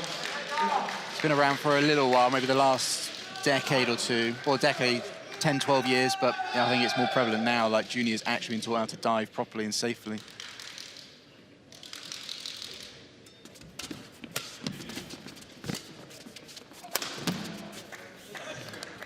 Thumped and placed well. I mean, in terms of what you know about that, how would you go about that for the years as well, in terms of the training? There's a few like technical elements in terms it's very similar to normal defense, but then it's like how you land, and they'll practice that. I've seen some people like dive out onto crash mats, or to just do it very slowly, and you just generally build up, like anything, you build up those motor patterns and it comes up. I mean, of course, it's going to be instinctive too. It is it's a kind of like a last-ditch effort, isn't it? But yeah, you don't want to be down there if you can help it. Chances are reduced in this sport. And he was able to keep that point alive. But as you say, you don't really want to be there. You can help it. 19-11.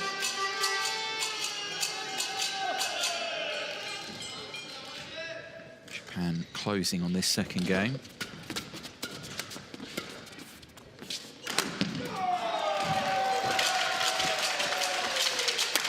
Nice play.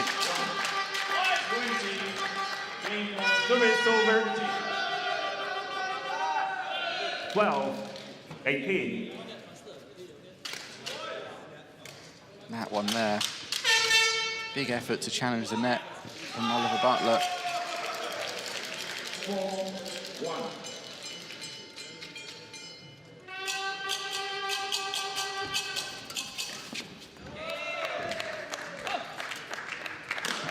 Service over. Just much more comfortable now. 12.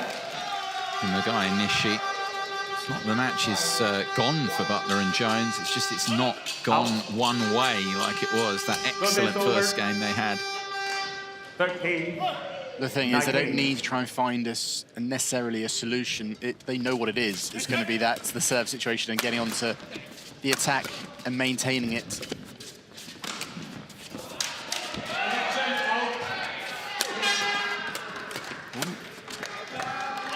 Still winning points here. They're still putting points together and looking ahead to 19. done with this second game yet, but the likelihood of a decider, and there's still reasons for them there to feel that they can win this. It's not out of the realms of possibility yet. Service ball call. That won't help though. Service over. 6 game points here to force that deciding third game here in Horsens. 14.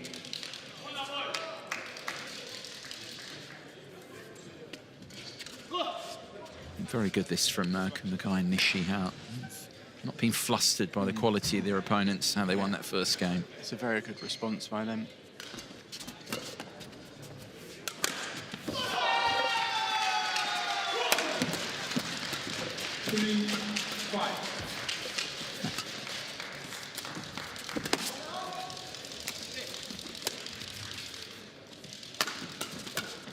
Oh, well, it was there. Service over. 15-20.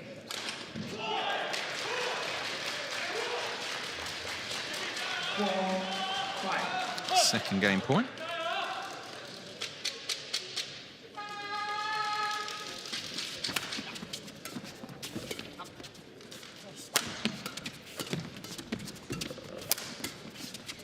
Screen broken, but he's won the rally.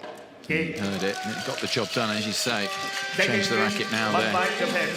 And Japan back level in this second match with England in that second game. How it finished. Looking string for Kumagai, but he got the job done in Nishi. Very good response from them, as we were saying, to win the second game of Butler and Jones there, 21 points to 15. So a third and final game to come here in this second match of the tie.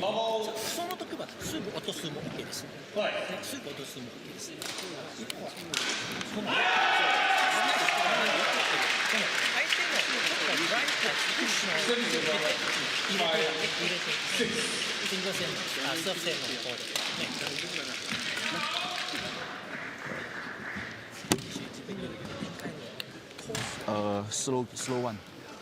Move. Okay? Yes. Okay? Actually, yeah. We got quite good movement actually. But you have to move first. You can't stay. And also after smash, pang, get out faster again. Smash, continue. Not one smash, one leg off. Because once you leg off, opponent already upward. So you have to boom. You don't need to go too hard, 70% enough. I mean the follow up. But the first one, still continue. Okay? Top 1, 20 seconds. Top 1, 20 seconds. Big statement in the first 4 rallies here. Thank you. Celebrate the points, get in that phase. Players back on court. Stamina level still okay? England coaches again taking their allotted time plus a bit extra. Full value. Yes. They give, yeah? Making most of the airfare here. Final game. Level. Play.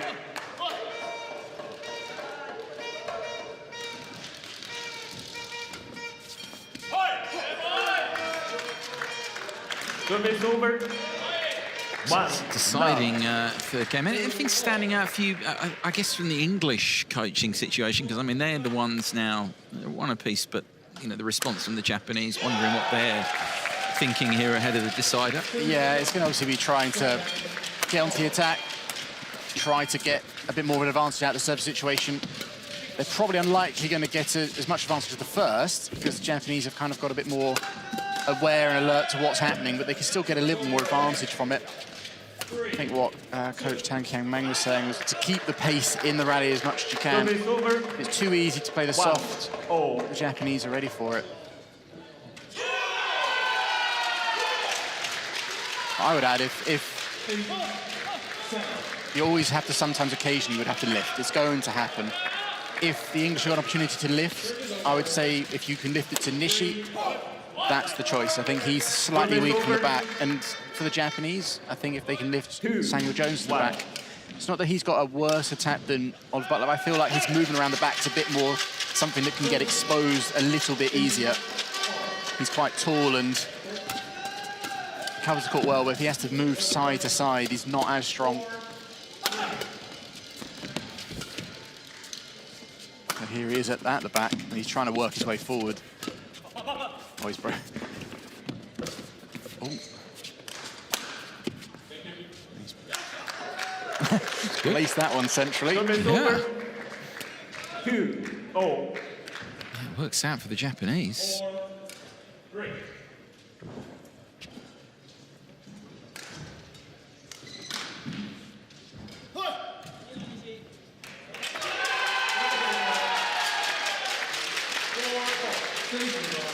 It's just fascinating as well here, the Japanese, how they turned that round. You made the point, they're quite new to the setup. They were involved in that gold, in that success and the wins that they got, but overall quite new to it. Yes, they are, yeah. Haven't got years and years of experience. Definitely not. I mean, they are already... Kumagai's 24 and Nishi's 23. So, yeah, that's pretty young. Especially in today's game, you see players kind of developing at different stages we spoke of, but sometimes coming through a little bit later. Pause. Service over. 3-0.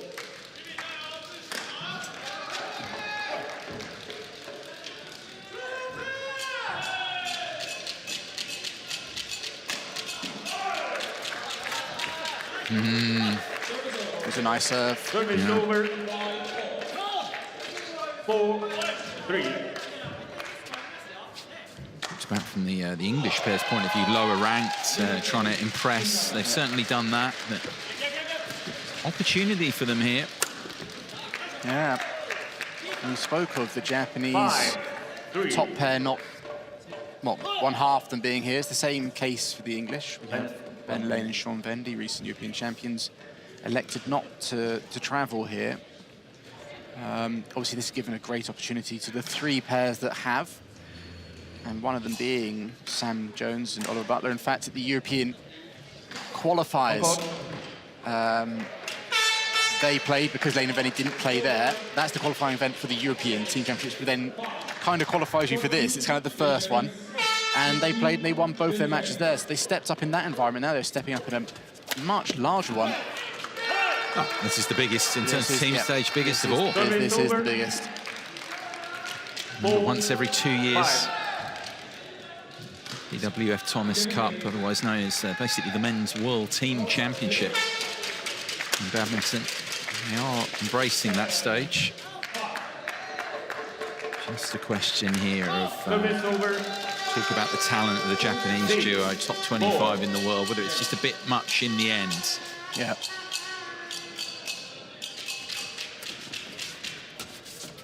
It's a good testing ground for them. As we spoke about Japan, I think Japan are in a stage where you've got Hoki Kobayashi. They've been a pair for over 10 years. They've been one of the best pairs in the world for the last 5-6 years. They were world champions back in 2021. But Japan, after that, they need to start seeing other pairs developing. They've always had 1 or 2. Before Hoki Kobayashi, you had Kimura and Sonoda and Watanabe and Endo. So they always had kind of 2 pairs. They'd like to obviously have another one come up for the next wave. You're always looking to replenish your stocks. And there's a few pairs that I can think of that I've seen around that can make that push up, haven't quite yet. There's whether Kumagai and Nishi could be one of those pairs to do so. Thank you. Good. On court. Trying to push Japan further clear in the tie. Let's not forget that, the responsibility players in whichever match they're playing in the tie. England trying to get themselves level.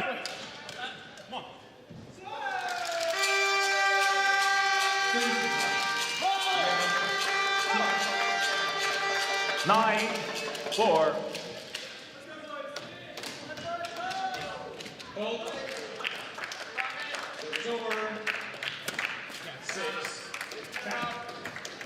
Service over. 5-10.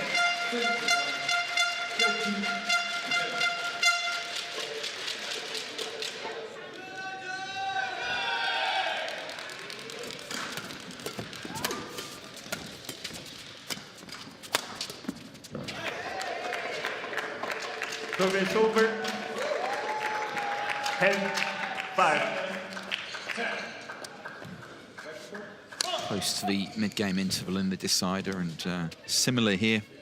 Score progression to game 2 for Kumagai and Nishi. And it's exactly the same, in fact. Lead of 6 at the deciding game interval for them.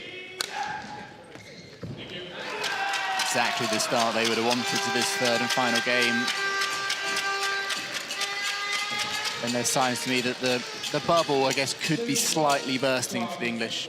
Yeah, it was such a fast, high-quality start. And I think the Japanese were taken a bit by surprise. Ready for the next. Okay. Now they're split quite fast. So maybe the first one we can just lay off. We can just block early.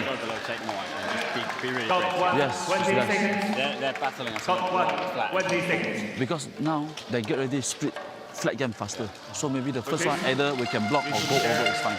Okay? Huh? But not still aggressive, aggressive one, okay? Players back on court. Butler on court.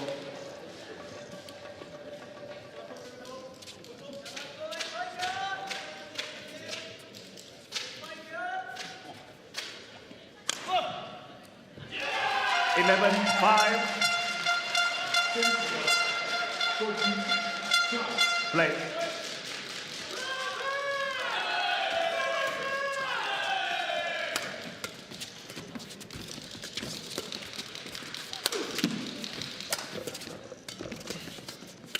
Such good net play from the Japanese on resumption. 12-5. Interesting coaching from Tan Kian-meng, saying that now the Japanese are looking to play the fast flat one. It might be wise to try and play softer and slower.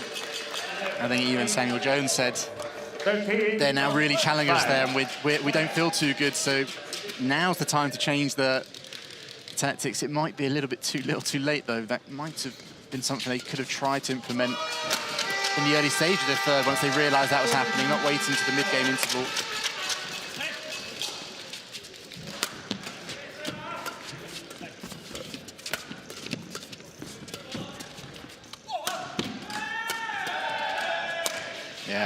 Yeah, they've, the train station's a key part of things in Horsens, and the train might have left the station there.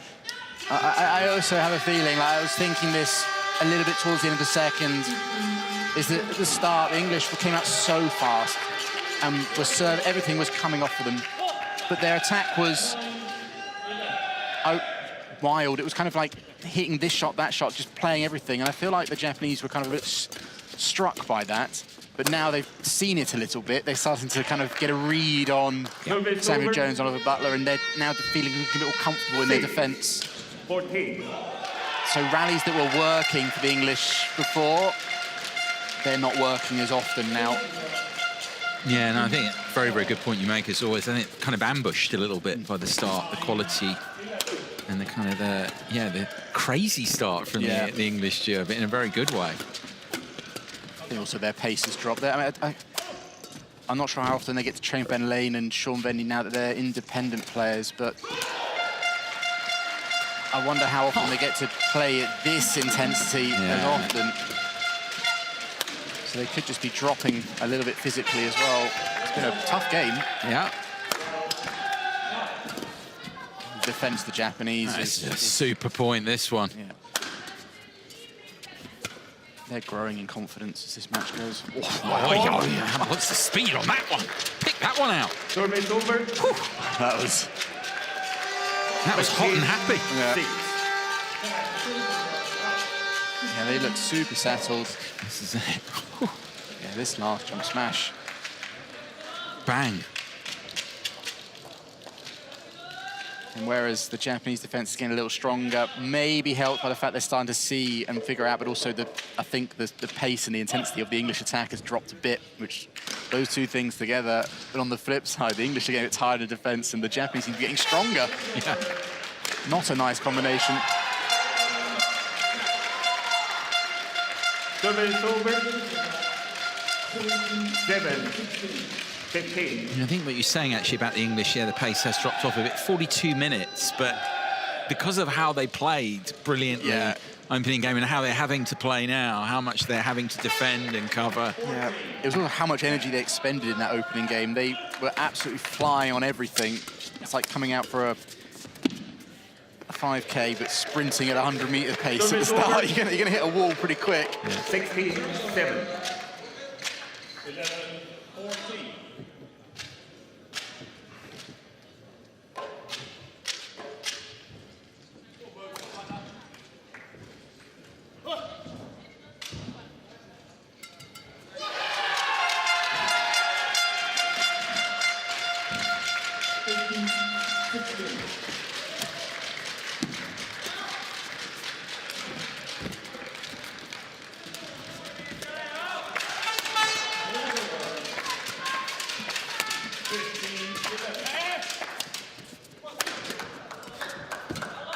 He's hitting it hard now, is Hambright. 17-7.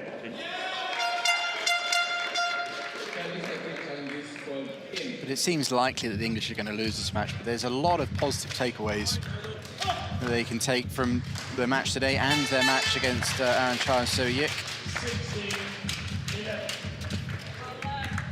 Service over. they've showed they've got tools that can compete with players of the World Tour level. Yeah, career high at the moment, 66. You know, you've got to remember where they've been playing in tournaments, international challenge level circuit. Not therefore used to playing these higher rank pairings. You mentioned Sheeran, so here as well against top 25 opponents, but really have shown they can play. That's how they started. Yeah, that's the one area that's remained pretty consistent, as their serve situation is really good.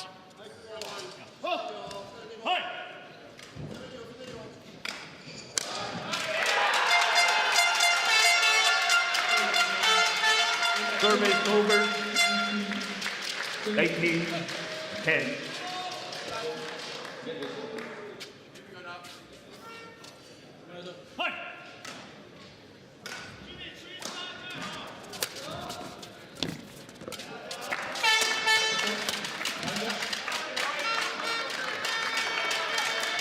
They're certainly not giving up on this game, are they? 11-18.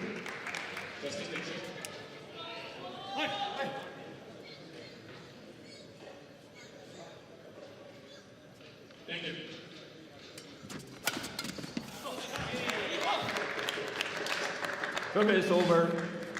The lead was surely too much here. English duo to turn it around, continuing to compete, but Japan here, a couple of points from going further clear in the tie. 12-19. All about, of course, focusing on the tie in hand, but so observers will be thinking about what's to come in this group and talk about that as it goes on, because they've not won the tie yet, but this is going to be another important brick in the wall for Japan. Match points in this second match of the tie. Kumagai and Nishi. There we go. Well, their opponents impressed, particularly in that first game, the start they made, Butler and Jones, but England beaten again here by Japan in the end. Kumagai and Nishi coming up with the answers to turn that round. Yeah. 3/4 of an hour, and Japan moving further clear in this Group B tie in the BWF Thomas Cup here in Horsens. Job done for them, as it was for Yushi Tanaka earlier. Talk about them becoming still relatively new to the national team and looking to really establish themselves as a key factor in these big tournaments, and that's another important installment in that sense. It's getting these wins where you're expected to win in these situations, leading the doubles. They're coming in as the top pair. A difficult one, especially when your opponents come out flying like Butler and Jones did, but they worked their way into the match and came out victorious. Yeah, just over 3/4 of an hour for them, and that's how it finished. Got out to that lead at the mid-game interval, and they decided, just as they did in the second, that's where they really turned the match around, because the opening game for Butler and Jones was excellent, as we commented on. And again, like we said, it was fitting how the singles finished. I think fitting that it finished with the Japanese on the attack. They found ways to get into hitting the shuttle downwards, get into the attack a little bit more as well.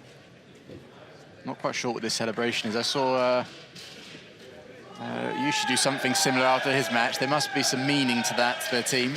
Yeah, but there we go. Coming from going down 10-21, 21-15, and 21-12 for Kakeru Kumagai and Hiroki Nishi over Oliver Butler and Samuel Jones. So Japan winning that first doubles and extending their lead over England.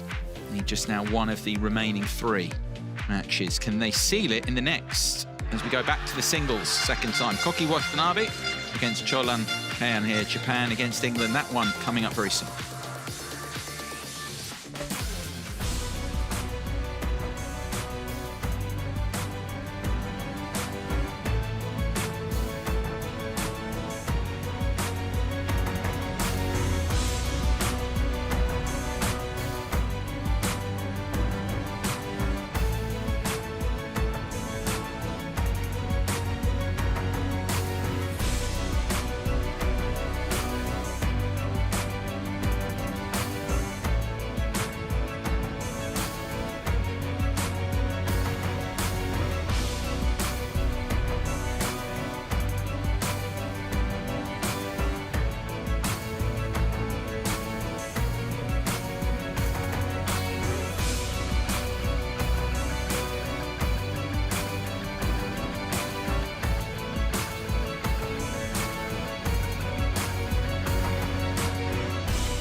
The art museum here in Horsens is a leading hub for Danish contemporary art, specialising in, well, experimental works from the 1980s through to the present day. It's located in the scenic Caroline Amelie Lund Park, and famous for an extensive collection of works by local-born artist Michael Fume here.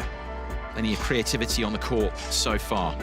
What we've seen with Japan, 2 up on England. England playing nicely at points in both of those first 2 matches, but Japan in charge as we move now to the next of the singles matches. Koki Watanabe about to be introduced to take on the Englishman Cholan Kayan, who really impressed in the defeat against Malaysia on debut, winning his singles. Can he step up to the challenge here again? Can he bridge a rankings gap, a chasm to Watanabe, one of the big stars, top 20 in the world? Let's see here. It's a must-win in all ways, really, for England. 2 down in the tie here in qualifying Group B to Japan. This will be coming here in a moment for the second singles of the tie. Match 3 of 5 here. Watanabe, first to won his first match, was involved in the win over Finland. Still Guy McGree and Ben Beckman with you. And getting the players introduced here, back to singles action, and been a good tie this so far between Japan and... It has been. It is obviously 2-0 to Japan, but 2 very nicely contested matches. I'm hoping we get to have a third here. I think we could. It's going to be a very tall order for Cholan to be able to... he's going to have a much harder time than he did against Shalay Idol of Malaysia, but I was very impressed with the way that he played. If he brings that level, we could have some very good rallies on our hands. Yeah, got that win, albeit defeat for England overall, but a very good win that by rank, actually. About 40 spots between them. Much bigger, this gap with Koki.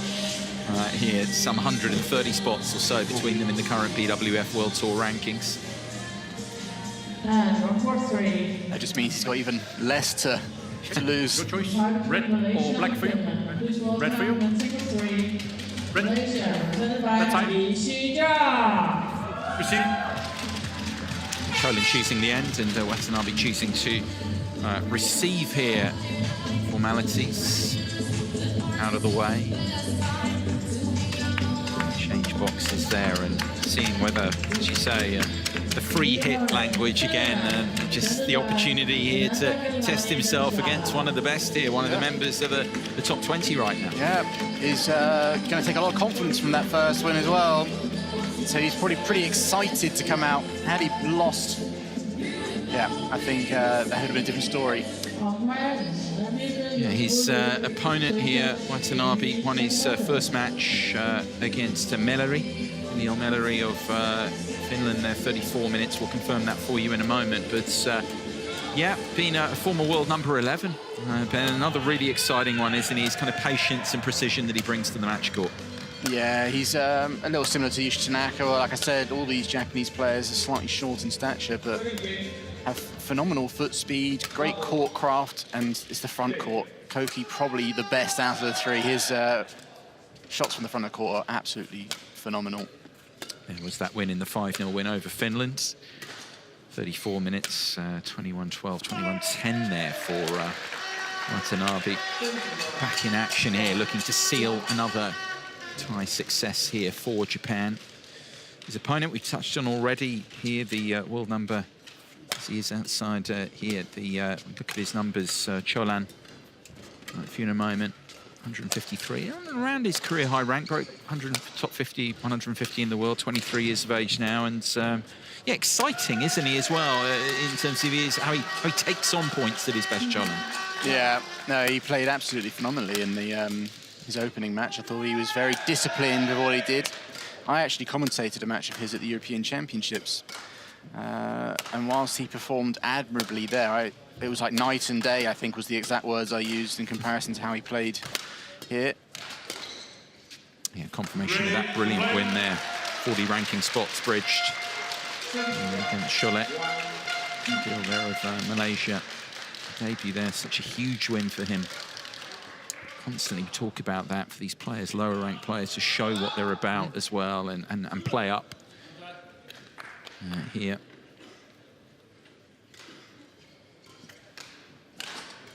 officials in position as well for match 3 of this tie.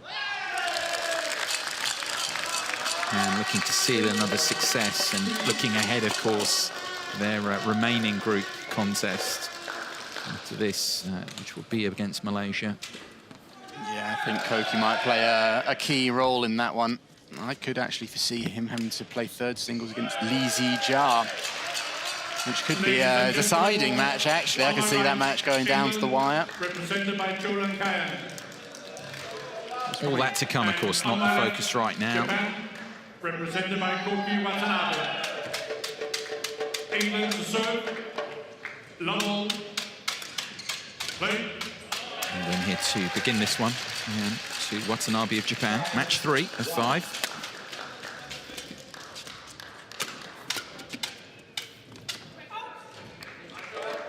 One love.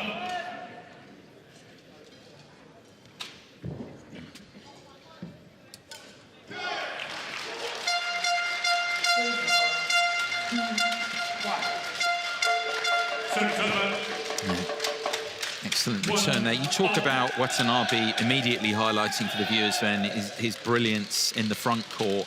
How do you respond to that from Cholan's point of view? What's he got to do?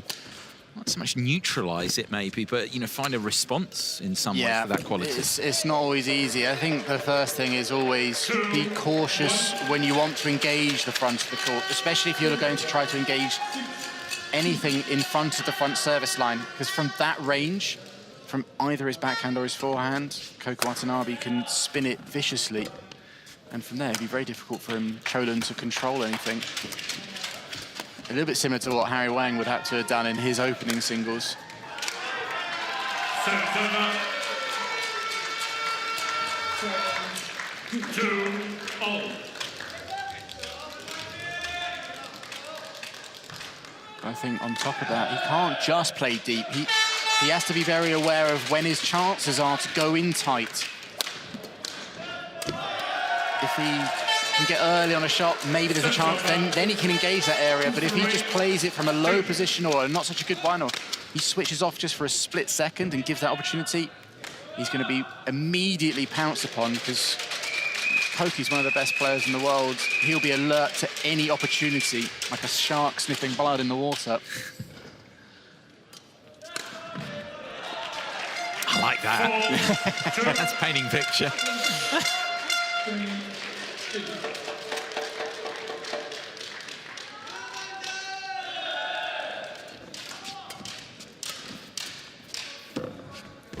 See, that's good to go in. There's an opportunity.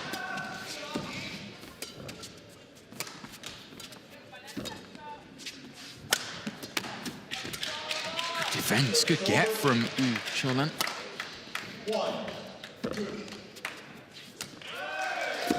Oh, as well on his... that already been given a bit of the runaround there in that point, Ben, the Englishman. Yeah, and I have no doubt that Cholan will see more of those dives. He is not afraid to throw himself around the court.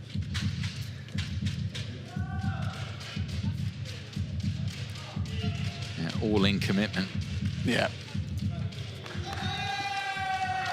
And he might have to do that a lot, because I spoke about Koki's front court play, but one of his best shots from the rear of the court is his stop-drop shot. I can recall an All England where he played Victor Axelsen, and this was when Victor was at his absolute best, and he was getting infuriated with how many times Koki was hitting those drop shot winners. And actually, to look ahead at his potential match with Lee Zijia, he has a good record against him.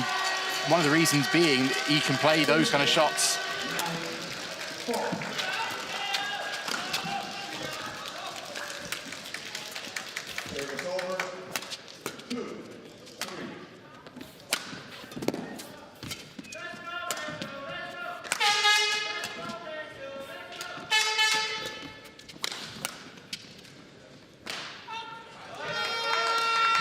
He's doing well, Cholan. This is a similar side of badminton that he was playing against Malaysia.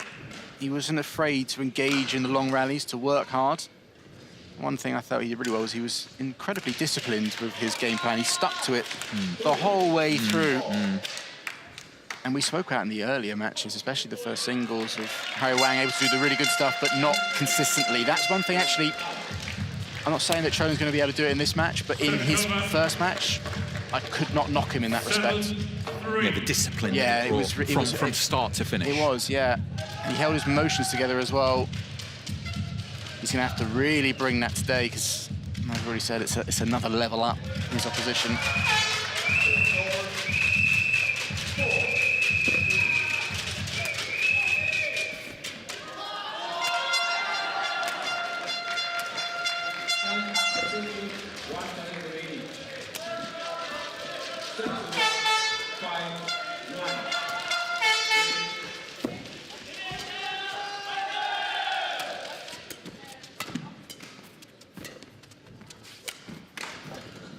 Watanabe there, just so controlled, smooth. And those are the shots. And they're clipping the net cord on the way through that one. He lost that point, but it was a good rally from Cholan. He controlled, he played in tight to the net at the right times every single time. But he's going to have to do that against Koki even longer, even harder, even more consistently. It's going to be he's going to be prepared for a very physical battle today.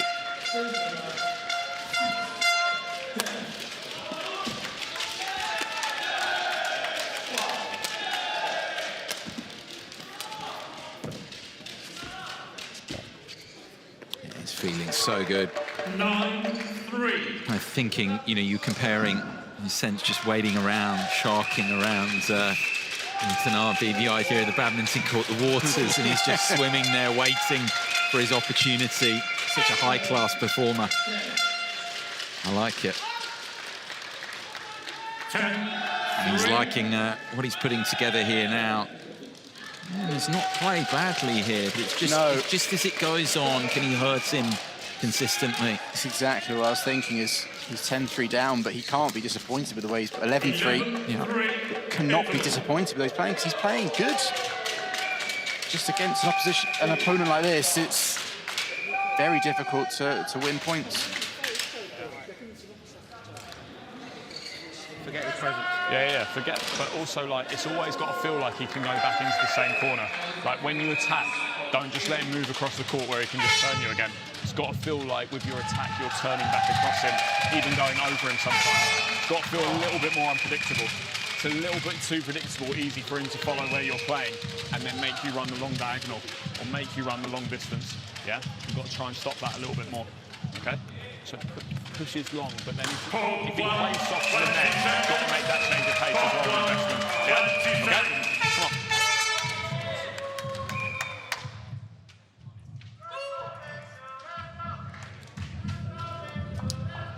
Good advice there from Toby Penty, asking Cholan Kai to be a little bit more unpredictable or creative in his attack,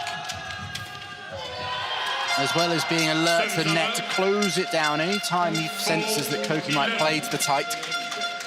Inject pace coming forward, close it down. You can't just sit back in those areas and let Koki have free range. And I think the creative attack is an interesting one, because again, when he played against Malaysia, his attack wasn't overly creative, but it was just very effective. I think here, Toby's realizing Koki's defense or his court craft is that another level up. So to be able to break that down, you have got to play with more variety in your game. There's that drop shot again I was speaking of. He does do those ones absolutely delightfully. Very similar to another player sharing the surname Watanabe, Yuta Watanabe, one of the best stop drops in all of badminton.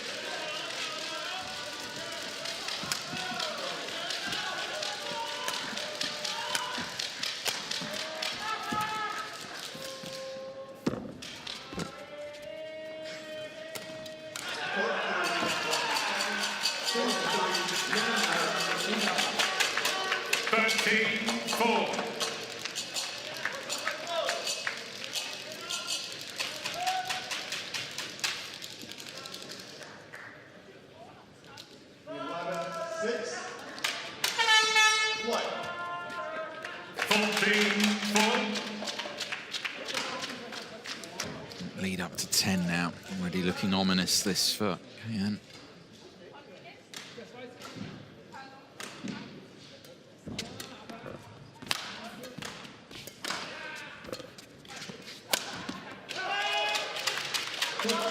Sudirman 5-14.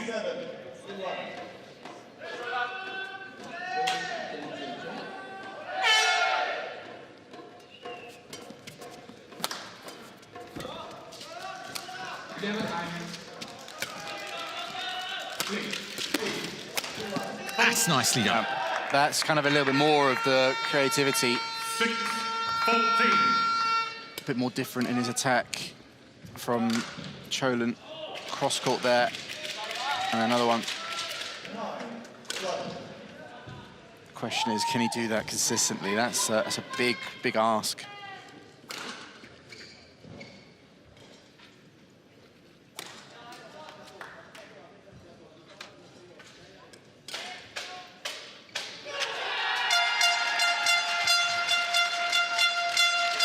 Sudirman 15-6.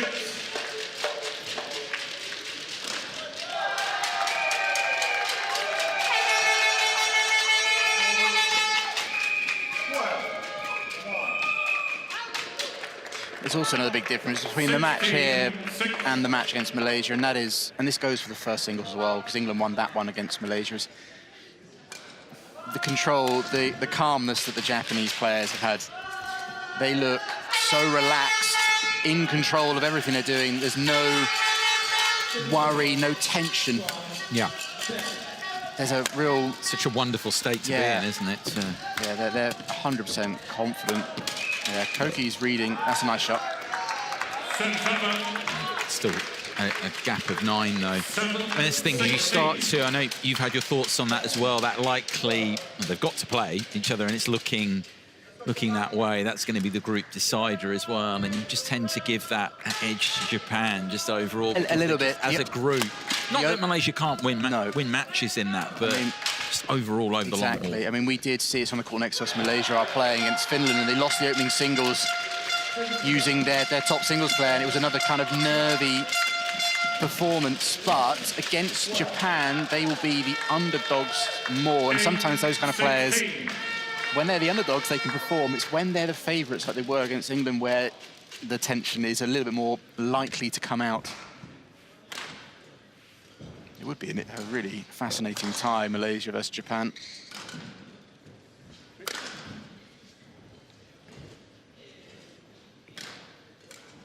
England, of course, with one more tie to play after this as well when they play Finland.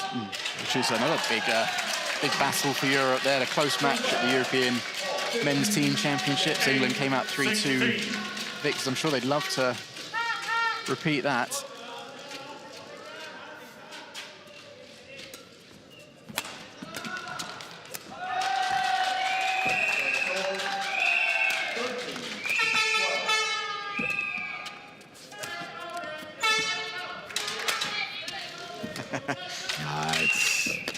He's giving him the run around. Kayan is really well. digging in as he always does. Doing well here. Whoa, what a point from the Englishman. Under so much pressure earlier in it. 16. Found a way. He's giving it everything.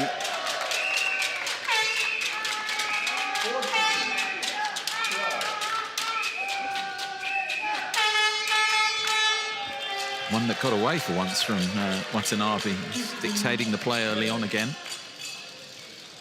Still 7 ahead here in this opening game of match 3.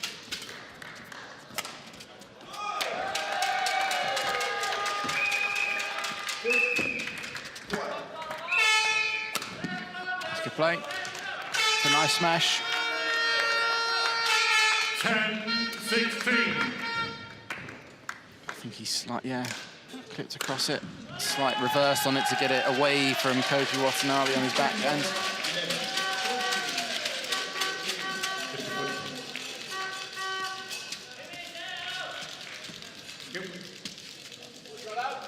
I think what Toby was saying about having a bit more variety in your attack. It doesn't need to be a crazy amount. You don't need to start hitting every shot under the sun, but just a little bit more, just so your opponent's that little later on their defense.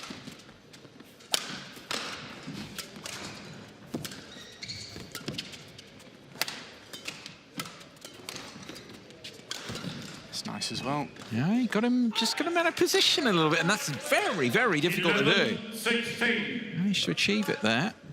Okay, and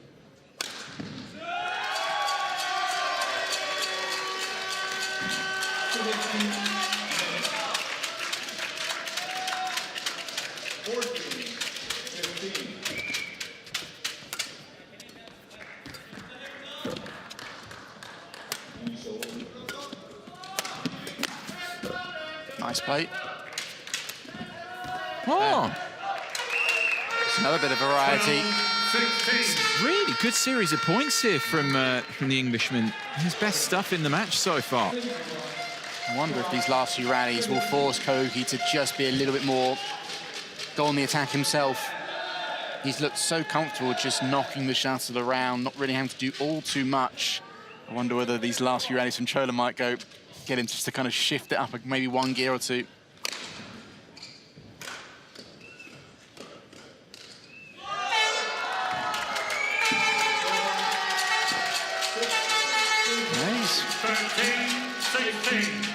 He's earned this really well as Cholan. Yeah, down to 3.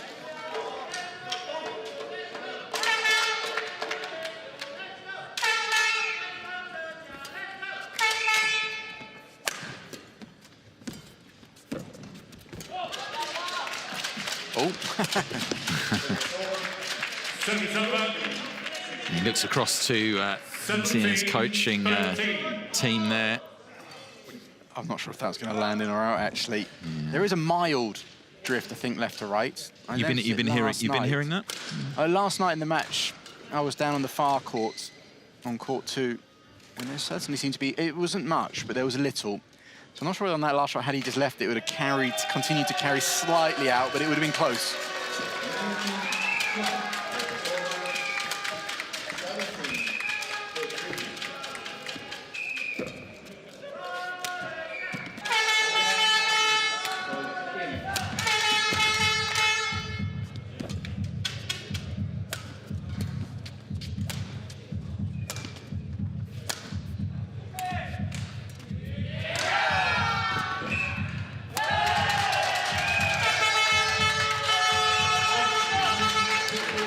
Shoulder and drifts long.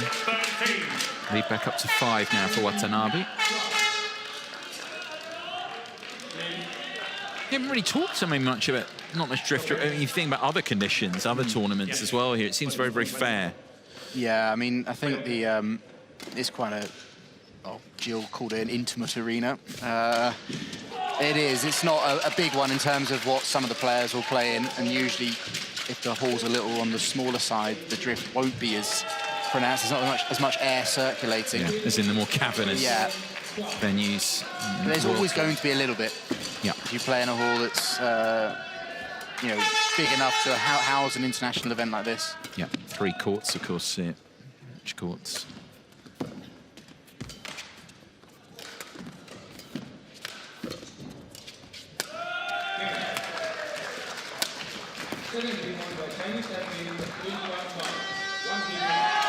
Shame that for Can there.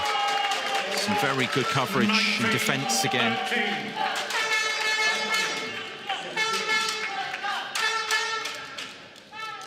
Koki just forcing himself to attack a little more often, not as many clears and drops, a few little faster ones. Yeah, as you suggested he would do. He's such a good tactician. Yeah, just ever so slightly.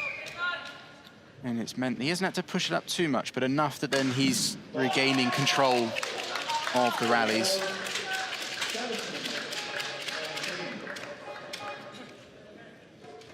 If I was Cholan, in terms of a development perspective, I'd be pretty happy if I got one of the best players.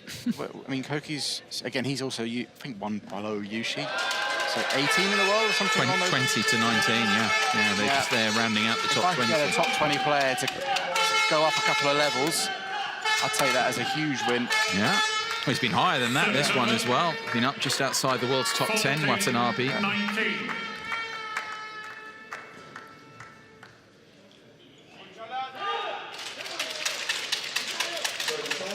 Yeah, it's a chance to impress, but also where you're at, where he's at as well, where you can go to as well in your career.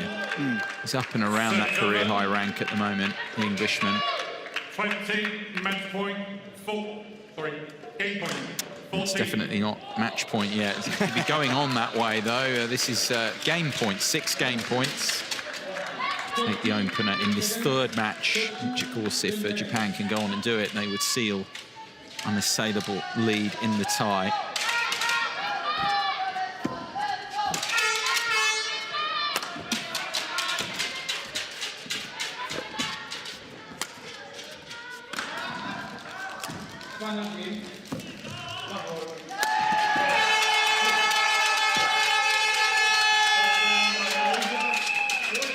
Good again from Canada's defence. Yeah. His commitment. That wouldn't be the last dive we'd see of him. He is hurling himself around every chance he gets.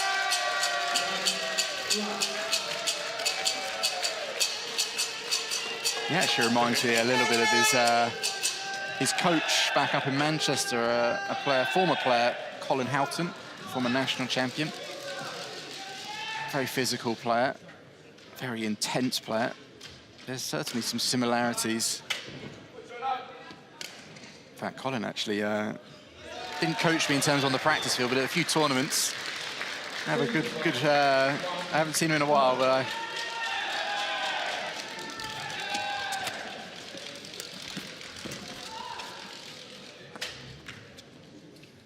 unsighted there that time. Yeah, blocked by Watanabe's body there on the line, so... My gut was that was in, I think. Yeah. I think that Fat Koki gave the shuttle back as well. He knows it. Yeah, he knows this opening game is going to be going on a little bit longer.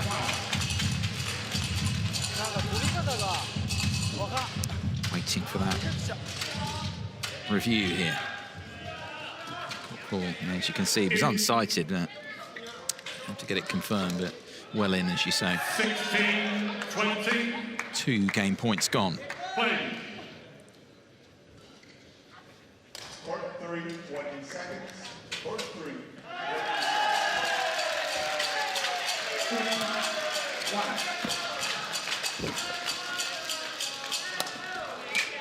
Second game, normal. Play.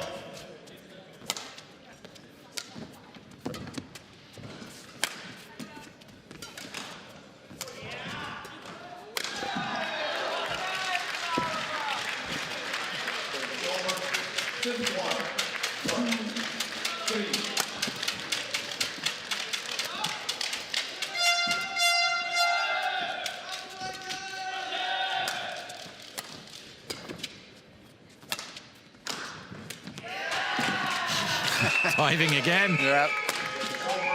Such a good point again, this one. On and on. And he's got him in the end there. The effort that the Englishman's put into that. 17-20. Cholan, they say. Great, their teammate there said super effort. Yeah, it was. That return to the net there was phenomenal. He's big, blew a bear out there.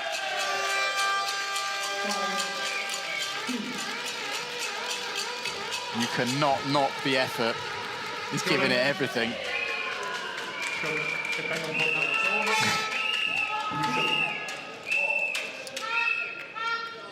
Yeah, a slow walk to the to the service judge. Yeah, needs every available second there, getting the oxygen in. 17-20. Saving another game point. 3 Watanabe's had now, still 3 more.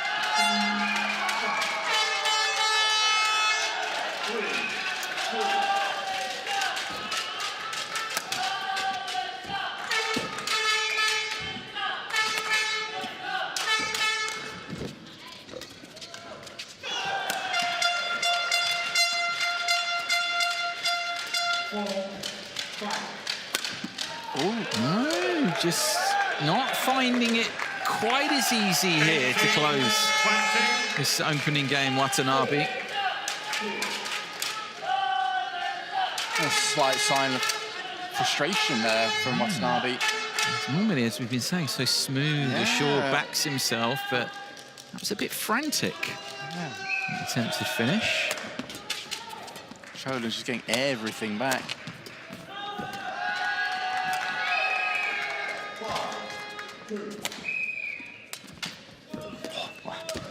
Those drop shots are gonna hurt. There we go. Eventually, Watanabe closes it. This is fourth game point there. Into the chest of Kayan there, and does mean the opening game goes Japan's way in this third match. That was the finish. Pleased there to seal that. It's getting a little bit tighter. Englishman giving it everything, still finding himself a game down here to Watanabe. Takes it 21-18. On the back heel, I would say majority of the time, he's looking for you around the head. Yeah, that backhand side. So like when he goes when you go across, when you turn on the backhand, when you turn on your backhand, he then flips you cross back onto your backhand. Yeah. So occasionally keep looking for that change of pace around the head. Okay. In general, it's much better. We must just make sure that you're just not following all the time. If you make a few gambles here and there, it's okay. Yeah? Okay? Prepare to be brave a little bit. Yeah? Tan, you add anything? In the rally, sometimes you must inject speed from the real top. Because our attack work, we can kill already. Yeah. And then occasionally change, and then just put another clear in. Yeah? But if it's a little bit short at the back, he will hit down as well. So just step your base forwards occasionally, yeah? Especially on his forehand. Okay? Use his real cut. But you're doing really good. That last half was really good. Yeah? Remember, you were 11-4, turned out at 21-18. Okay? But we've got to be really tough at the start. Call 1, 20 seconds. 20 seconds.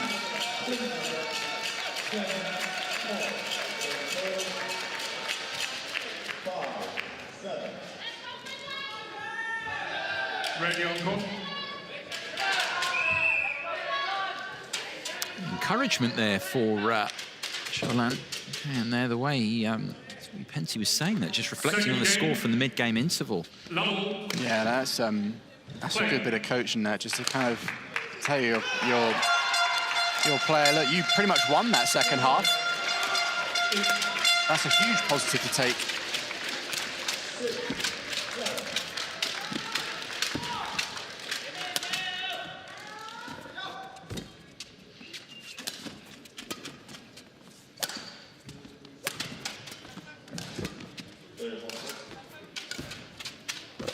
Wow. Yeah, gets the net called there as well. Remember, he's trying to bridge 133 ranking spots. And I think that's a long, tough rally. And that's something that Toby Pensy also said to Cholan, said, you need to be ready to be tough. Physically, it's going to be a very tough match, this. Be ready for it.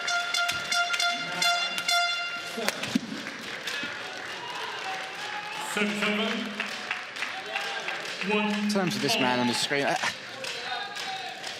he was in control for most of the game. I don't think he ever felt too under pressure. But I think with one eye on his future matches, I think I'd like to see him try and come out a little bit more. Don't just try and win by letting your opponent blow himself out or just make mistakes. I think he needs to go out and actually show a little bit more of the attacking game that I know that he's capable of. He's playing a lot of the same shots over and over again, is Koki. 2-all.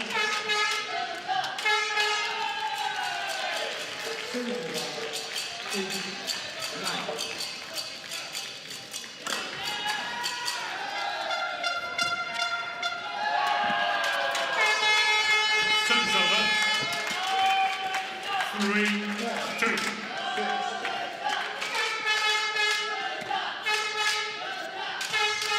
Giving Koki a taste of their medicine. Playing a drop shots to that forehand corner.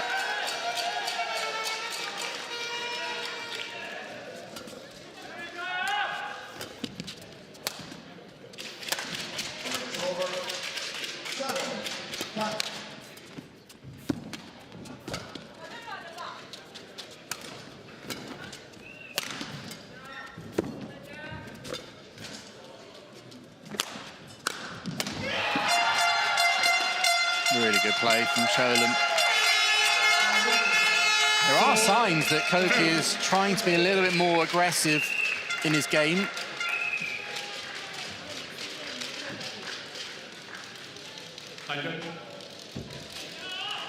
In the first game, he'd have been more likely just move back casually and played a drop or a clear there. That time trying to create something, trying to do something a little more with the shuttle.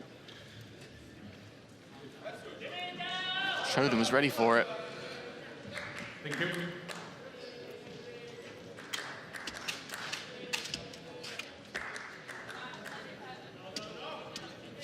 Court 3, 20 seconds. Court 3, 20 seconds.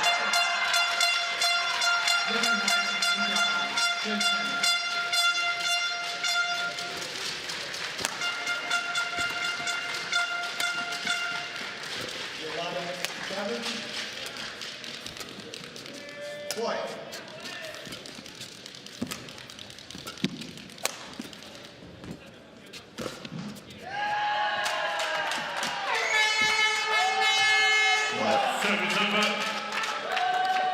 Yeah, there are certainly signs here that Koki is just doing a bit more, not just in terms of shot selection, but there, you notice he moved to that double action with a little bit more intensity behind it, injecting pace into rallies.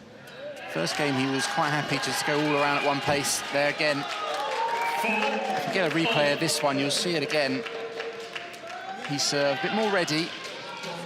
Look how quick he explodes off. So that is one way to add more deception. You can have deception with the racket, but also deception with speed of movement as well. Wow.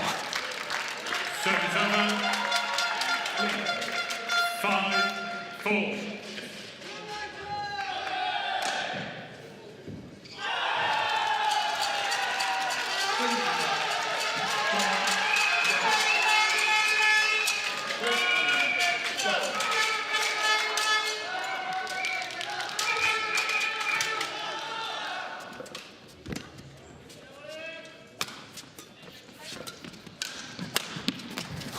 Oh, he's found the line.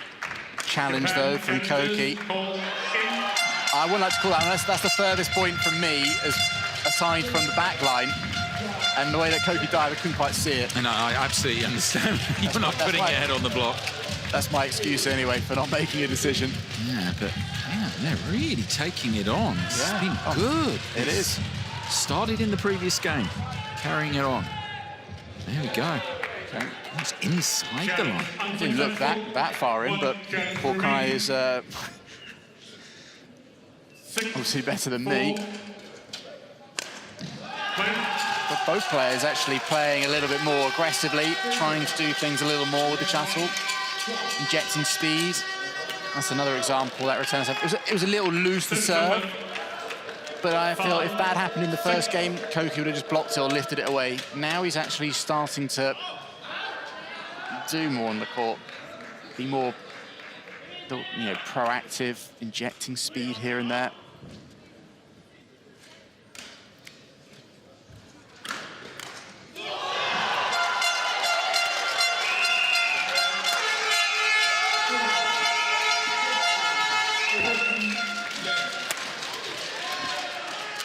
That's the shot. 6-all. Back to parity here, Watanabe. Yeah, wasn't ahead for long.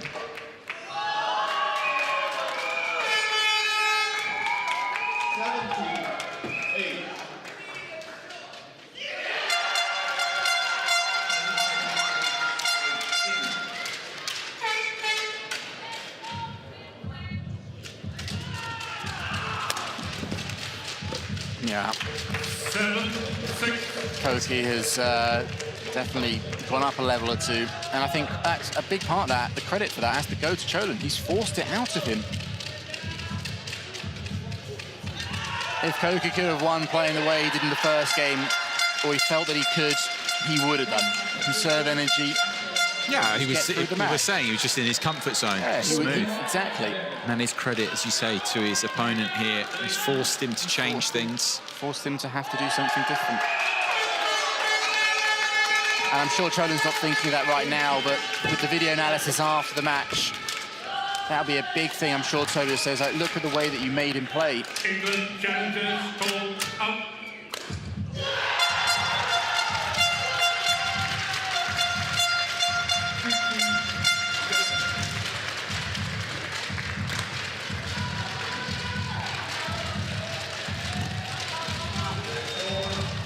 Challenge here. See the pause here. That one is out. Challenge unsuccessful. One challenge remaining. 8-6. Play.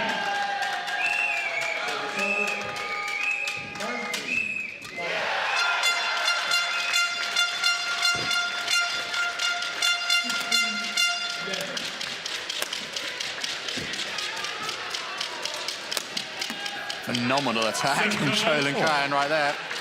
In full flow. 7-8. It's got to be that good against this caliber of opponent. Yeah. Pop on that placement.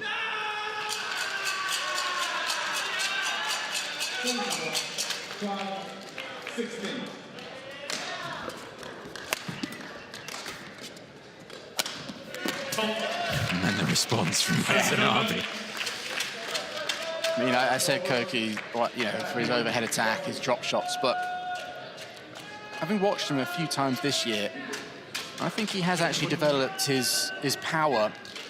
He's never been someone who's been an abundance of power. He's quite a short athlete. I believe he might even be the shortest player on the World Tour. I'm not sure if Yudai Okamoto, who comes next, might have taken that mantle from him, but he's definitely improved that element of that area of his game. I'm starting to see it come out a little bit more now.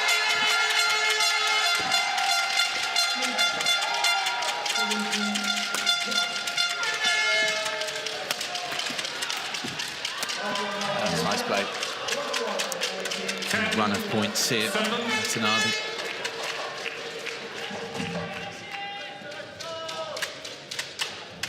Now you look at his, I mean, you talk about top 20 in the world being as high as 11, but what he's been doing, we talk about the Japan, the Asia team championship success, but also the All England as well. Yeah. And you've got to have Antonsen there as well. Just constantly looking to develop. Yeah. Add bits to your game, even from that high position he's in. His level at the All England specifically was really high. It was his first win over Anders Antonsen, and it was a comfortable win. And personally, in the quarterfinal, he played Victor Lai of Canada. And for a game in 2/3, he was in control. He had 1 foot in the semis, but he wasn't able to convert it. But yeah, so his level has been, he hasn't had any outstanding results, finals or titles, but his level has been good. And I think as a result, he could be a key player for Japan. And he's got the advantage here, again, at the mid-game interval, that run of points on Kayan here, and it gives him the lead over the Englishman. Japan 11-7 in the second. The sharp attacks are the ones to go with. Don't need to go full power. Yeah, these really quick, sharp ones are really good. But don't have to use them all the time. Still make sure you make him work a little bit, and then attack him. He's not working. He's on mine now, kind of. Yeah. It just breaks down. Yeah. But then when you do attack, make sure you've got him off balance a little bit first, or you're a little bit ahead of the game. Okay? Yeah. Come on.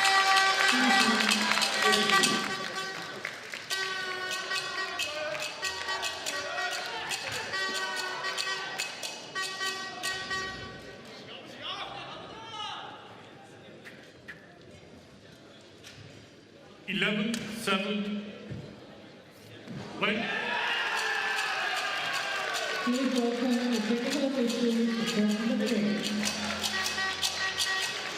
Resuming here, 4-point lead, Watanabe in Japan, looking to seal this tie, remember, and win this game here. That's a nice play. Just as you've been saying, Ben, attacking. He's taking his opportunities just a bit more and more as he goes on, the Japanese. Which I think, actually, I mean, he has been forced to do it by Cholin, but even if he hadn't been, I would have thought that he would have needed to. From after this match, it's all going to be tough ties. We've got Malaysia next, and then obviously knockout rounds where it's the top 8 teams, all phenomenal teams. That's that net shot. That's the first time we've really seen him. Yeah. Yeah, when you were previewing all of this in terms of your own endeavours, you were quite, particularly in this group, naturally very interested on what is going to be Japan's next tie, their final tie of the group after this one against Malaysia. I think that one could be very, very interesting indeed.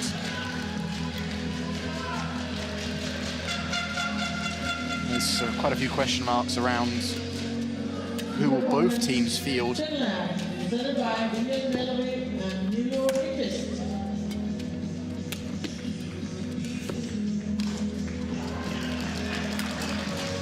Oh, wow. We've had a few good examples the last couple of rallies of the kind of net level that Koki can have, that Koki has, sorry. Go out, go out. I like that. I like the facial expression from Cholan.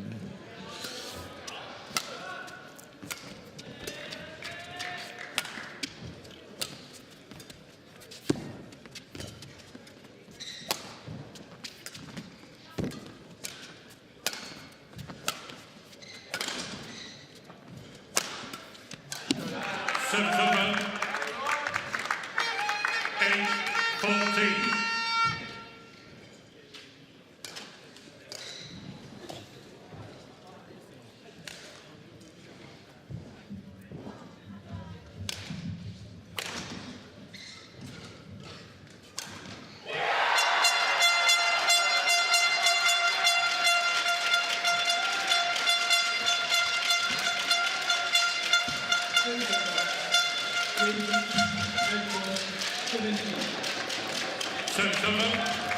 Koki has improved his level and gone up, but I think Cholan's also hit a bit of a physical wall. We saw him like crouched over, exhausted after a particular rally at the end of the first game. It's the level that he's had to play up to for 42 minutes. That's understandable in a sense. Not used to that. Yeah.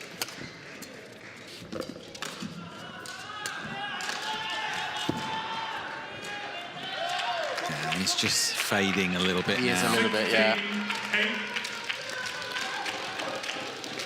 But again, for his future development, the fact that he got Koki to play at full speed, Cholan got a taste of what that level is. I was hearing Gillian Steen talk about that, of experience for some of the lesser experienced players when they come against the top pairs. I think it was the Danish women's doubles against the world number ones they were on about. And they actually get to experience what it's like, so they know when they go out to training, let's try and replicate that tempo, that speed. Super point. Oh, he's given it everything again. He just has time and again. It's not going to be enough. Looks like, but as you say, Ben, he's getting the taster here of what's required. If you want to dine at the top table on the World Tour, this is what you've got to do. And do it again and again and again against a man of this caliber. I have a sneaky suspicion Cholan might use the highlight reel from here, his dives, for his social media. Him and his good friend Sid Palakau, who actually played together in the Thomas Cup back in 2022, have quite a popular Instagram page. 17. And they're not afraid to put clips of them falling over, diving, doing all sorts of fun stuff. I'm sure these dives might make that reel. There are plenty to choose from. Yes.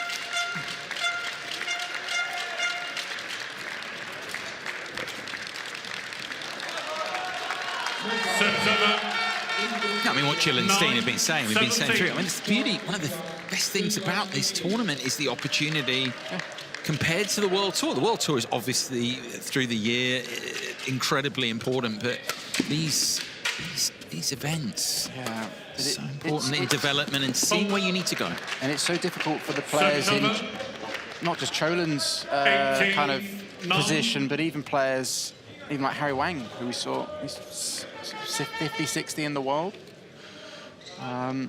He wouldn't be able to get into the 750s and the 1000s. So his opportunity to play against the absolute best, it generally comes down at these tournaments. Yep. It was the same for myself back in the day. It was my first real experience of playing a player in a competition situation of the highest level, and it's a real eye-opening experience.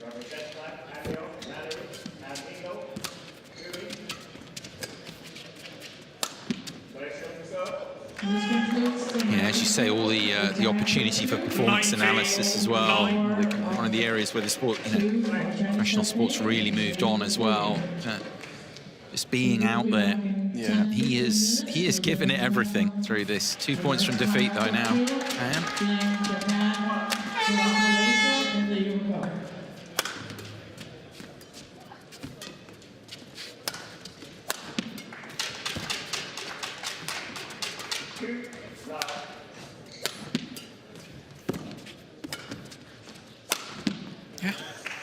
Keeping going here.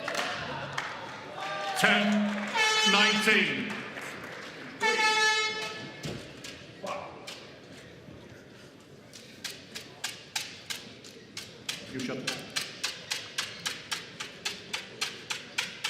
It's double figures again. Watanabe knows that he's been in a match here. Yes. Probably won't need to go and do some additional training afterwards. It'll all be about recovery. Yeah, good 3/4 of an hour and counting out here now with Cholan.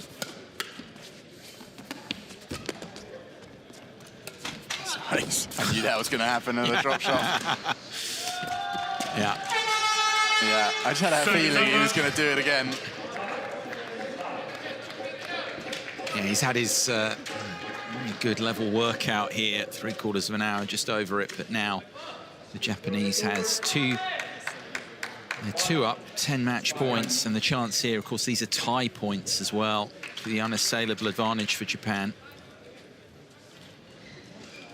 Still will play those 2 following matches in terms of the group standings, but the main job here, 20 match point. Japan is on the brink of being achieved by Watanabe. 10 match points.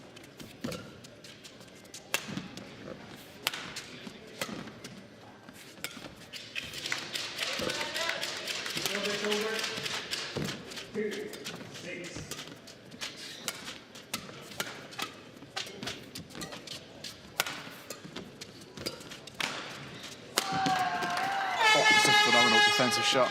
Yeah, full-blooded. Cholan's still giving it everything here. Clear. See one more dive, I reckon. Go on. Here. Dive. There we see. Got it. He heard you. Yeah, he did.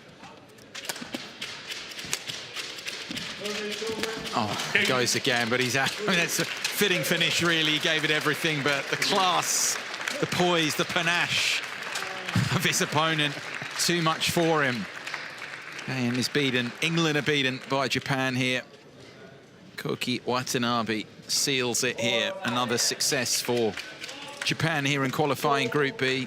There's that celebration again. I need to find out what that means. Your followers can fill you in on that. Match won by Japan. 21-18. Plenty though there for Kayan as well with his coaches. Plenty for him to draw upon there. How he pushed a top 20 star. In the end there in Watanabe. Yeah, he pushed him, got him to come out of his shell and actually have to play almost at a level at not, he wasn't at maximum, but actually get him to have to go up a level or 2. I think that's a real credit to the way that Cholan played. Yeah, 48 minutes. Was they watchable as well? And everything that Kayan contributed, all the dives you mentioned, Ben. Yeah, talking of which. Including 2 of them on the match point. It was only fitting that he had to finish the last rally with another one.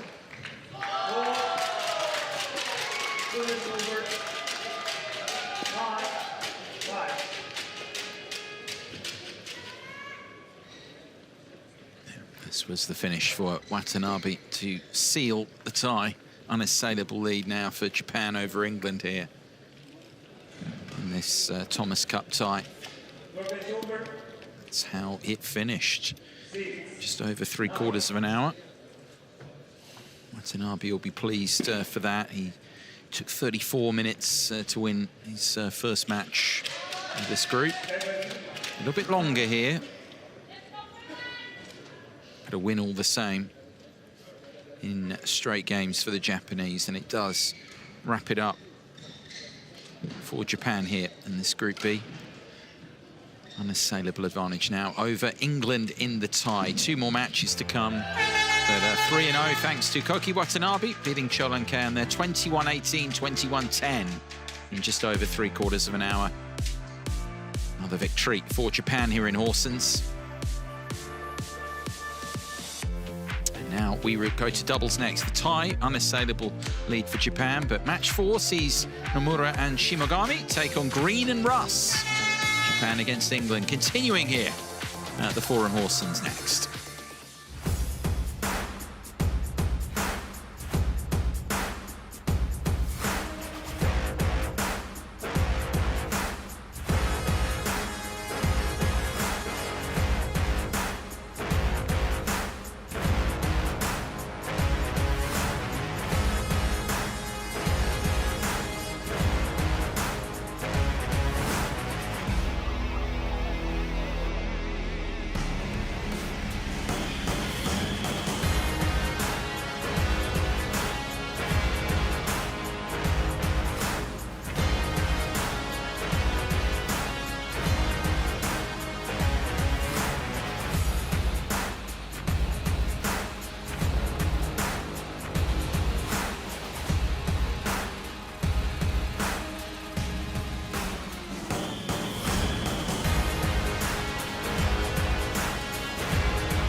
A blend of old and new here in Horsens. New stories, of course, being developed in the badminton, and new stories all the time around here in a place that charts back to the 12th century, medieval past, but now these historic buildings, the architecture, lots of new builds around as well on top of this.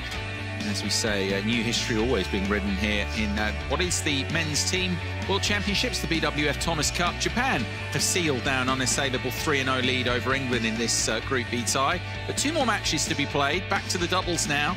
Second and final time with Takumi Nomura and Yuichi Shimogami preparing to take on Alex Green and Zach Russ of England, the European Championship bronze medalists here against another top 30 pairing. Japan's depth, these blends of youth and experience. And we're going to be discussing that, I'm sure, a lot more here through the course of this one, with Japan winners of the tie. And, going on here in terms of the group standings, these matches, as well as just the experience of being on this elite stage, so important for these players as well in their careers. Japan first out, first of all, their top 30 pairing, consistently pairing together actually the last few years. Takumi Nomura and Yuichi Shimogami, they are first out here for match 4 to take on Alex Green and Zach Russ of England. We'll be out in a moment. I'm Corinne Ben Beckman, still with you, taking you through the action here. And yeah, good stories around this as well. We talk about Japan not just building generally going forward, but to their final group tie as well. These matches still matter for them, as they do, of course, for the English. Oh, 100%. It's going to be how these two can perform. Could decide whether they get the nod for the match against Malaysia and further matches once they get out the groups. Obviously, because they're top pair, Hoki and Kobayashi not travelling to Horsens due to injury.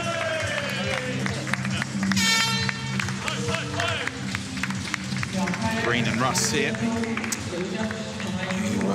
they had a high power, didn't they, pair in the Malaysia in Man and T. Yeah, they had a tough time against them. It's another first meeting. Okay, we have black or red. What do you choose? Black, red, your side. Red, you want to toss. This side, serve or receive. Nomura, serving or receiving? Receiving, serving, Zach. Yeah, both these pairings actually having played in the first ties for their nations. Now we've had some mix-ups, but here we've got two pairings going head-to-head who've already been on this match court in this Thomas Cup, and now are back in action here. Match 4, reminder, of course, Japan 3-0 up on England. Looking to move on from there, and as you've been saying, Ben, as well, for these players, as we look at them in detail, this is important in what is a stacked Japanese roster. If you want to be part of it, you have to deliver. Yeah, and I would probably argue this is going to be, this Japanese pair have got a tougher time, because although the English pair are ranked lower than their compatriots that we saw earlier, yeah, they're probably seen as a stronger pair. They did win the European Championships, the bronze medal recently. Yeah, and their opponents here, we saw Nomura, 28 years of age. I mean, they're a little bit older, you know, and you think they played a few years together, but Shimogami here as well. Yeah, they've had a bit of time away and time back and all of that we were talking about. I'll get into it when the match starts. Yeah. They've got quite an interesting story behind their badminton careers. Yeah, no, we're just teasing that for you. Yes. So the Ben Beckman encyclopedia, the knowledge and all of them here.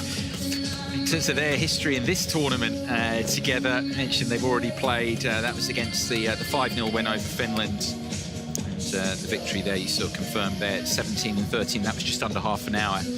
Their opponents here, yeah, the European Championship bronze medalists, top 45, top 50 pair, Green and Russ, younger, both of them, than their opponents here. Green, first of all, I mean, 22 years of age and had different partners in the past. Yeah, no, yeah, both of them actually had the same partner in the past, Rory Easton, who stepped away from badminton last year, and they actually both reached a very similar ranking with them. I think 52 for Alex and 51 for Zach. So there you can see Rory Easton. You want to wipe? Yes? Yeah. Can you wipe here, please? Yeah, 3 years older than his partner here, current partner. Their bronze medal at those European Championships. But a huge win there, didn't they, over the Danes on the way? Yes, in the quarterfinals they were up against the top seeds, Kim Astrup and Aniska Rasmussen, who played last night in their match against Sweden. Heavy favourites for that particular match, but Zach Russ and Alex Green delivered from a game down. They lost the opening game 21-9 and then came back to win their first ever bronze medal. Court is okay? Yeah. Our officials, Fabio Betto, you just saw from Italy, and Henrik Olsen Boas of Denmark, the service judge for this one. I mentioned that European Championship bronze for them. Confirmation, of course, we just saw losing to Man and T, 14 and 14. So similar times on court, previous matches for these two pairings, but contrasting results in the end.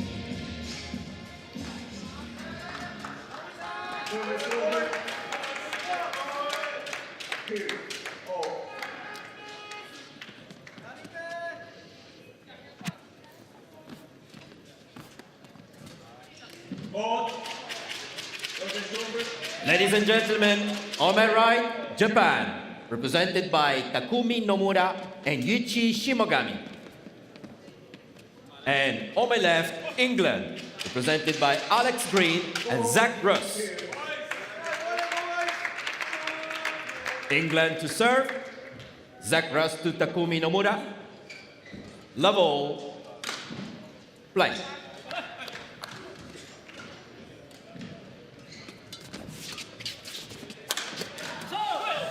The action getting underway. This tie, unassailable lead, as you can see in the top left of your screen, wherever you're watching this from, for Japan. But these two matches, we always get the queries coming in, those who are not aware of how the Thomas and Yuba Cups operate. We do, in the group stages, play all these matches because often, and you know, you're an experience, these matches, I mean, they matter for experience individually, but actually they can be really important who makes it through. Exactly, and we've actually got a great example over on court number 2, where Korea just defeated Chinese Taipei, and Korea lost their opening match to Denmark.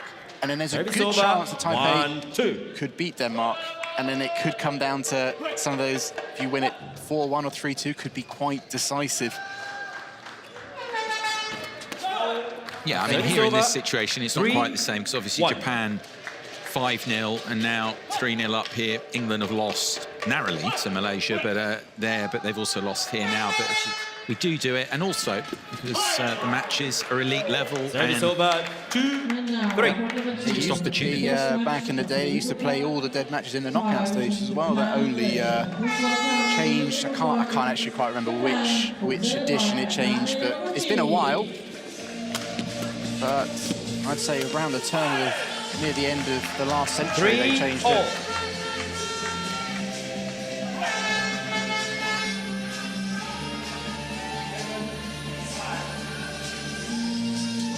Service ball goes too high. Service over, 4-3. It's called by Beto, our umpire. Confirmed by him.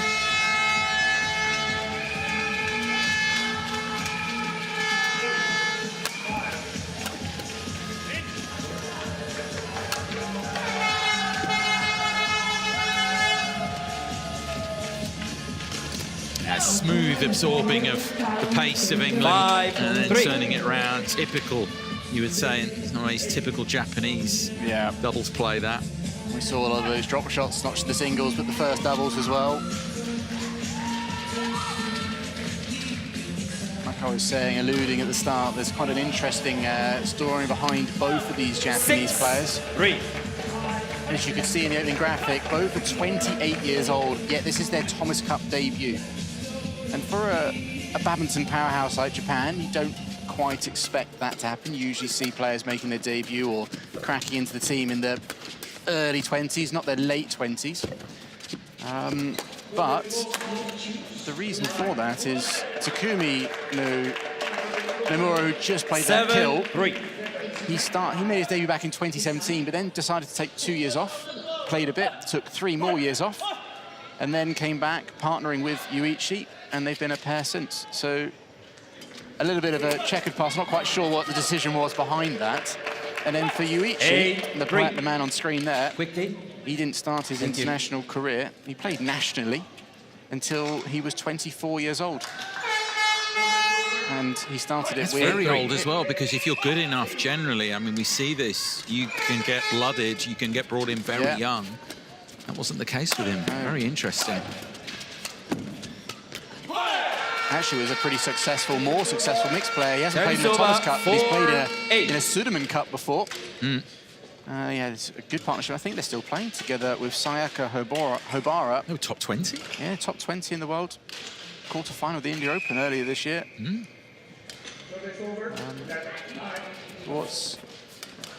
It's a good story for, you know, it shows that you don't have to be starting crazy young. Obviously, they probably started training from young. But even if you decide to come into the international scene a bit later, you can still make it. 5-8. And actually, both these players, what's even more interesting for them is that neither of them played in the Japanese junior national team. And when you consider that Japan have a very strong junior program, most of the top stars you can probably think of now did play for the Japanese team in the World Juniors and Asian Juniors. Service over, neither of these two did. 9-5. Yet here they are, 28 years old. On the big stage. On the big stage. Yeah. And since having their partnership, they've had a pretty quick rise. They started to win titles very quickly on the challenge and series level, then made it to the Japanese B team, and then they reached the final of the nationals in the end of 2024 and have made the full team and have been a part of it ever since.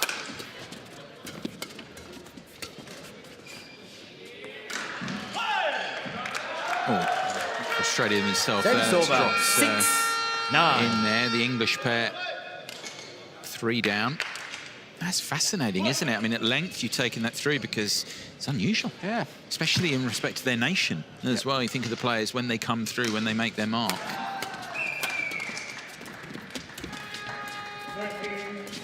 Ready to play.